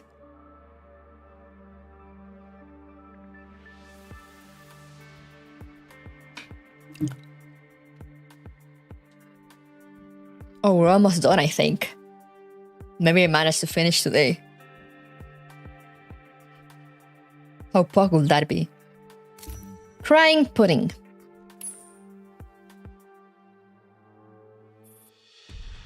In an unknown area in Sector 2C64. Following information provided by Ibis, the commander's company entered an underground tunnel. Unlike the sunny surface of Sector 2C64, the tunnel is cold, damp, and smells of mold. Big Brother's room is just down this tunnel. I remember we almost got stomped by the enemies swarming at us the first time we came. Does this underground tunnel have any forks where the enemy can lie in ambush? How big are their forces? The tunnel is made of a single thoroughfare with a handful of forks. The enemy did ambush us at the forks, and there were about 30 to 50 of them. We should at least pick up some signals from a force of that size. But right now, the area is quiet like a tomb. Is it possible that there's no ambush? We can tackle an ambush. I'm worried about something else. Staring into the dark passage ahead of them, the commander recalls the way Mizukane and Shimamura move. Their inhuman speed and strength. In such a narrow and enclosed space, they have a significant advantage. We can't draw out the fight by keeping our distance. This is probably why they put Big Brother's room here. Should I scout ahead? Yes. I need to know the exact distance between us and the entrance to Big Brother's room. Also, take note of the forks where they could stage an ambush. Right. I'll go have a look. I'm coming too. I've been here before, so I can provide some reference data. What about your injuries? No worries, I can move just fine. Ibis, go with Bado and Purin and give them a hand. 43 and boys can handle things here. Roger. The trio that is split from the group soon disappears into the shadow down the tunnel. The remaining members rest quietly on the spot. The commander can feel the worried glances that 43 keeps shooting them frequently. What's wrong? Nothing. My connection decay is accelerating, isn't it? Oof. What connection decay? The commander holds up a hand. The lines on their palm are still quite clear and distinct, but as they peer through their fingers at the major standing a few paces away, her figure is significantly more blurry. The major walks closer, and her face gradually comes into focus. Connection decay. Have your 5 senses started to weaken in here? Yes, my vision is deteriorating. It's starting to get patchy in dimly lit places. But don't worry about it. I'll be fine once I return to reality. Looks like even Shimamura's creation can't prevent human brains' inevitable disconnect with the virtual world. Use your vision for now, but what other symptoms are there when it gets worse? When it gets worse, the commander will start losing their hearing, senses of smell and taste, until finally, only their sense of touch will remain. 43's voice trails off as her mind wanders. What are you thinking? The onset of the commander's symptoms is a bit too rapid. I suspect foul play. Their connection decay started too soon? According to the information I was given before, connection decay usually starts a week after a human is first connected to a simulation. There were occasional cases where the onset of symptoms occurred a little early, but there has never been a case as extreme as the commander's. Those bastards definitely aren't playing fair. Then things are getting out of hand. We must prepare for the possibility that the commander could be put out of action any second. Trying their best to remain calm, the commander moves their body, which is still functional and under their control for the time being. No matter what happens, we must ensure the plan succeeds. Understood. The major leans in closer. Commander, regarding the finer details of the plan. Don't worry about me. I can still do my part if I'm only losing my 5 senses. Alright, then we stick to the plan. I'm counting on you. Footsteps once again echo through the cavernous underground tunnel. Are they back? Hold on. Tachikoma.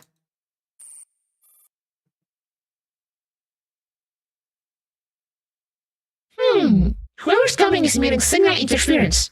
I can't tell how many people there are. But I have detected the presence of Suzuka Mizukane. Commander, prepare for battle. Tachikoma, is your backup? It's an AI combat vehicle, ideal for conducting recon. I've ordered it to stay hidden and wait for my command. I see. Looks like it's coming pretty useful. It's kind of embarrassing to be praised by a stranger. Then please keep an eye on Mizukane and her forces. No problem. 43, send an encrypted message to Ibis. Get them to return immediately. Got it. Commander. A subtle threatening sound almost goes unnoticed in the confusion. The next moment... Duck! Ooh! An RPG sails over their heads and explodes behind them. It's Mizukane. How unexpected, Commander. I thought you'd appreciate our gift.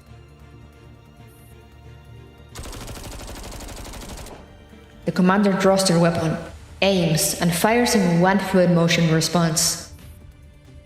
Mizukane dances nimbly through the gaps between the bullets.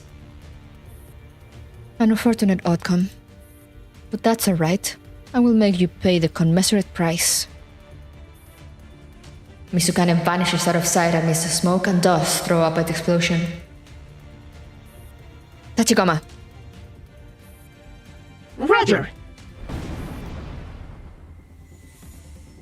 An artfully accurate shot forces Mizukane out of the smoke screen. Commander, cover me. Alright. While Mizukane is exposed, the Major unleashes a barrage on her. Mizukane takes the bullets head-on before disappearing from view once more. You lot from Section 9 are always an eyesore. The Major fires promptly at the voice, but the shots miss their mark. Target detected. Coming in from 2 o'clock. Fire. The Tachikoma's powerful barrage follows Mizukane, who flits by like a specter. But once again, she disappears before the commander's eyes. 43, boys, stay together. Roger. I can't determine her position. She's incredibly fast. Even I have trouble keeping up with her. The Major draws close to the commander and sets up a private channel. Commander, our objective is to connect with all the dolls and disable their memory seal using their terminal in Big Brother's room. There's no point in wasting time here with her. You're right. Should we force our way through? Bato is making his way back here. We will cover your escape with Tachikoma. Take this. Tachikoma will be able to locate you with it. Got it. The commander gestures at 433 and boys to fall back and keep close. Leaving already. The Tachikoma spots Mizukane the moment she speaks. What a nuisance. You're not getting away from me. Tachikoma, it's time to close in on her. Okay. Once the commander is sure that the Major has Mizukane cornered, they dash toward their destination. Oh, I almost forgot. Commander, you already started experiencing symptoms of connection decay, haven't you?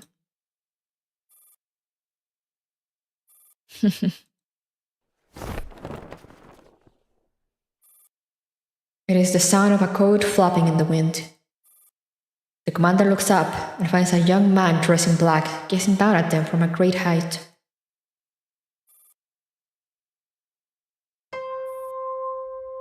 He conjures up a command interface in the air and increases the settings on a few parameters while still staring down at the commander.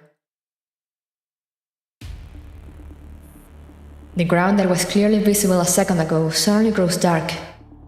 The commander starts stumbling blindly. What's the matter, Commander? It's dark. Dark? Have you lost even more of your vision? Mizukane, what have you done? Dark patches have appeared in the commander's vision. Everything is distorted and mishapen beyond recognition, as if viewed on a screen hit by a bullet. Protect the commander.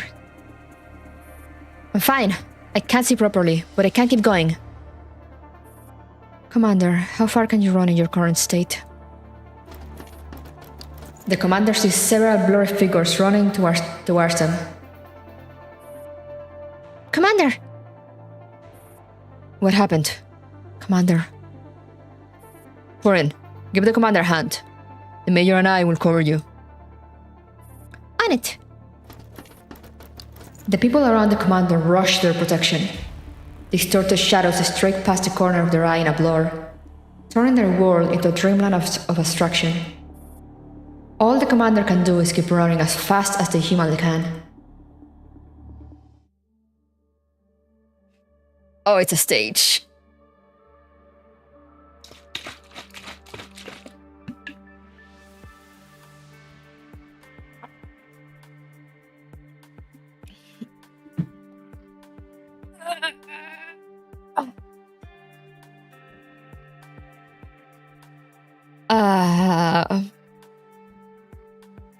Okay, I know I said I wanted to finish it today, but I think I'm gonna leave the ending for tomorrow.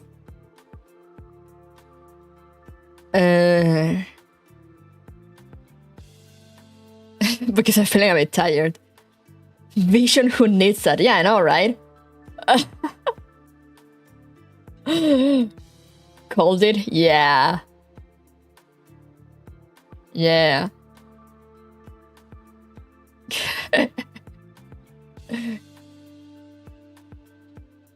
It's okay, trust me, get some rest. Yeah, I'm like, because I'm already like, how can I say this? It's like, let me just get back to the chatting screen.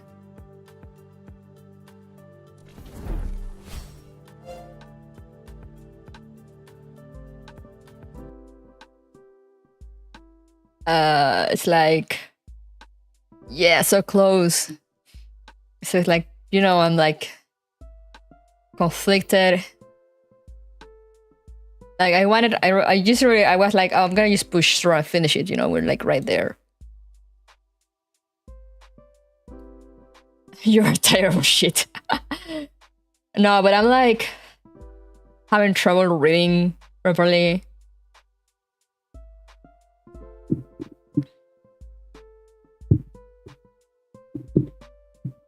Also, my arm hurts for having it on the desk for so long, on the mouse, you know, to like click and everything.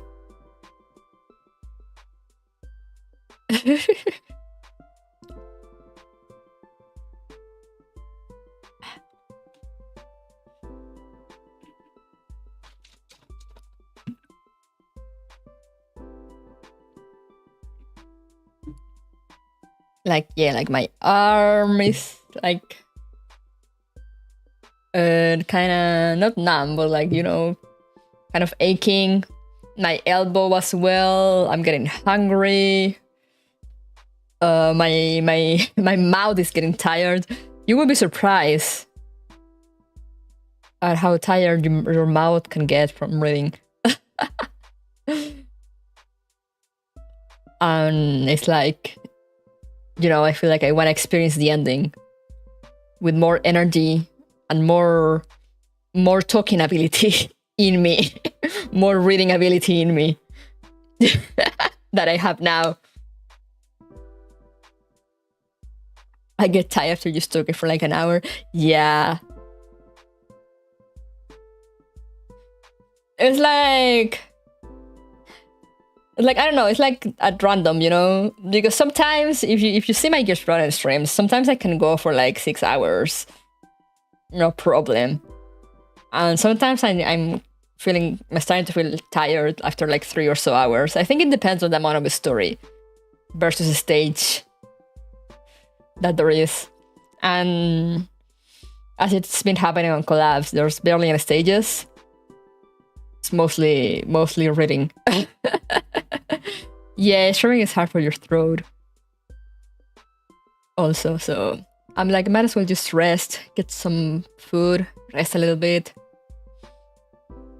Also, we're probably gonna start a short D&D campaign with my friends later on, which means I'll also have to talk again.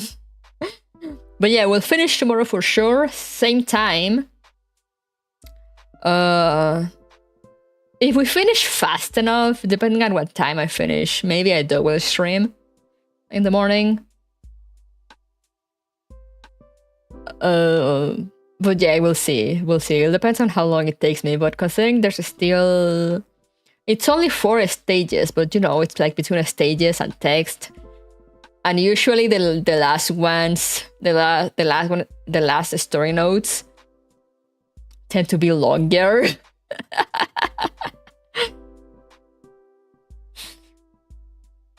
But we'll see. If I manage to finish in like 2 hours, maybe I do something else. But as I said, we'll see. We'll see tomorrow. For now, ending tomorrow. Excited to see how it ends. Last 4 stages gonna make you read a small novel, real. I'll probably just do the stage. I'm gonna check the stage out in X, just, you know, like one time. But I'll probably do it in normal, just to like kind of get through it. And as I said, if I finish fast enough, maybe I do something else. But I'll see. But I'll see about that. Or maybe I just take the chance to get some extra rest. But we'll see. That will be a decision for tomorrow's me. Right now, I just wanna go get some food and rest my elbow. Honestly, more than my throat. I mean, it's like more than my mouth being tired. Like I feel like my tongue starts to get more, you know, like I start to stumble over words more. And that at that point, I'm just like, maybe I should not talk for a little bit. But more than that, it's like, remember how I told you guys that I can't adjust my standing desk right now? So it's a bit lower than how I'm used to using it. And I think that's fucking up my elbow. So I'm like, yeah, no, I can't keep my arm in there for another hour. I'll just lose my arm.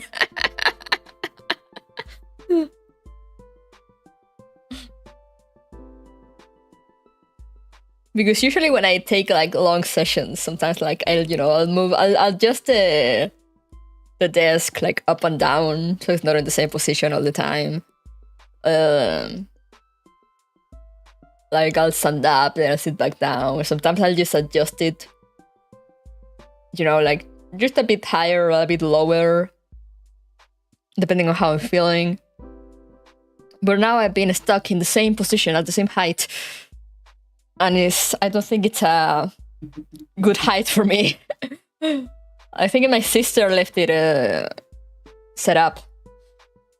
Maybe. Because she's a bit shorter than me. Not much, but she's a bit shorter than me. So she uses the desk a little lower than me.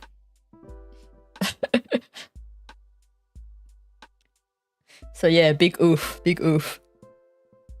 But yeah, thank you guys so much for coming. The event has been great so far. I'm loving it. I'm loving the event. It's been great. So yeah, excited to see the ending. Pretty sure we're gonna have a bunch of cheesy, hopeful phrases, and I'm gonna lose my mind because I love that shit. So yeah, tomorrow I feel like it's gonna be great tomorrow when we finish. Once I'm properly rested and can read lines properly. So yeah, thank you. I'll see you guys tomorrow for the end. Remember to stay safe, stay hydrated, take care of yourselves. And I'll see you guys next time. So bye bye.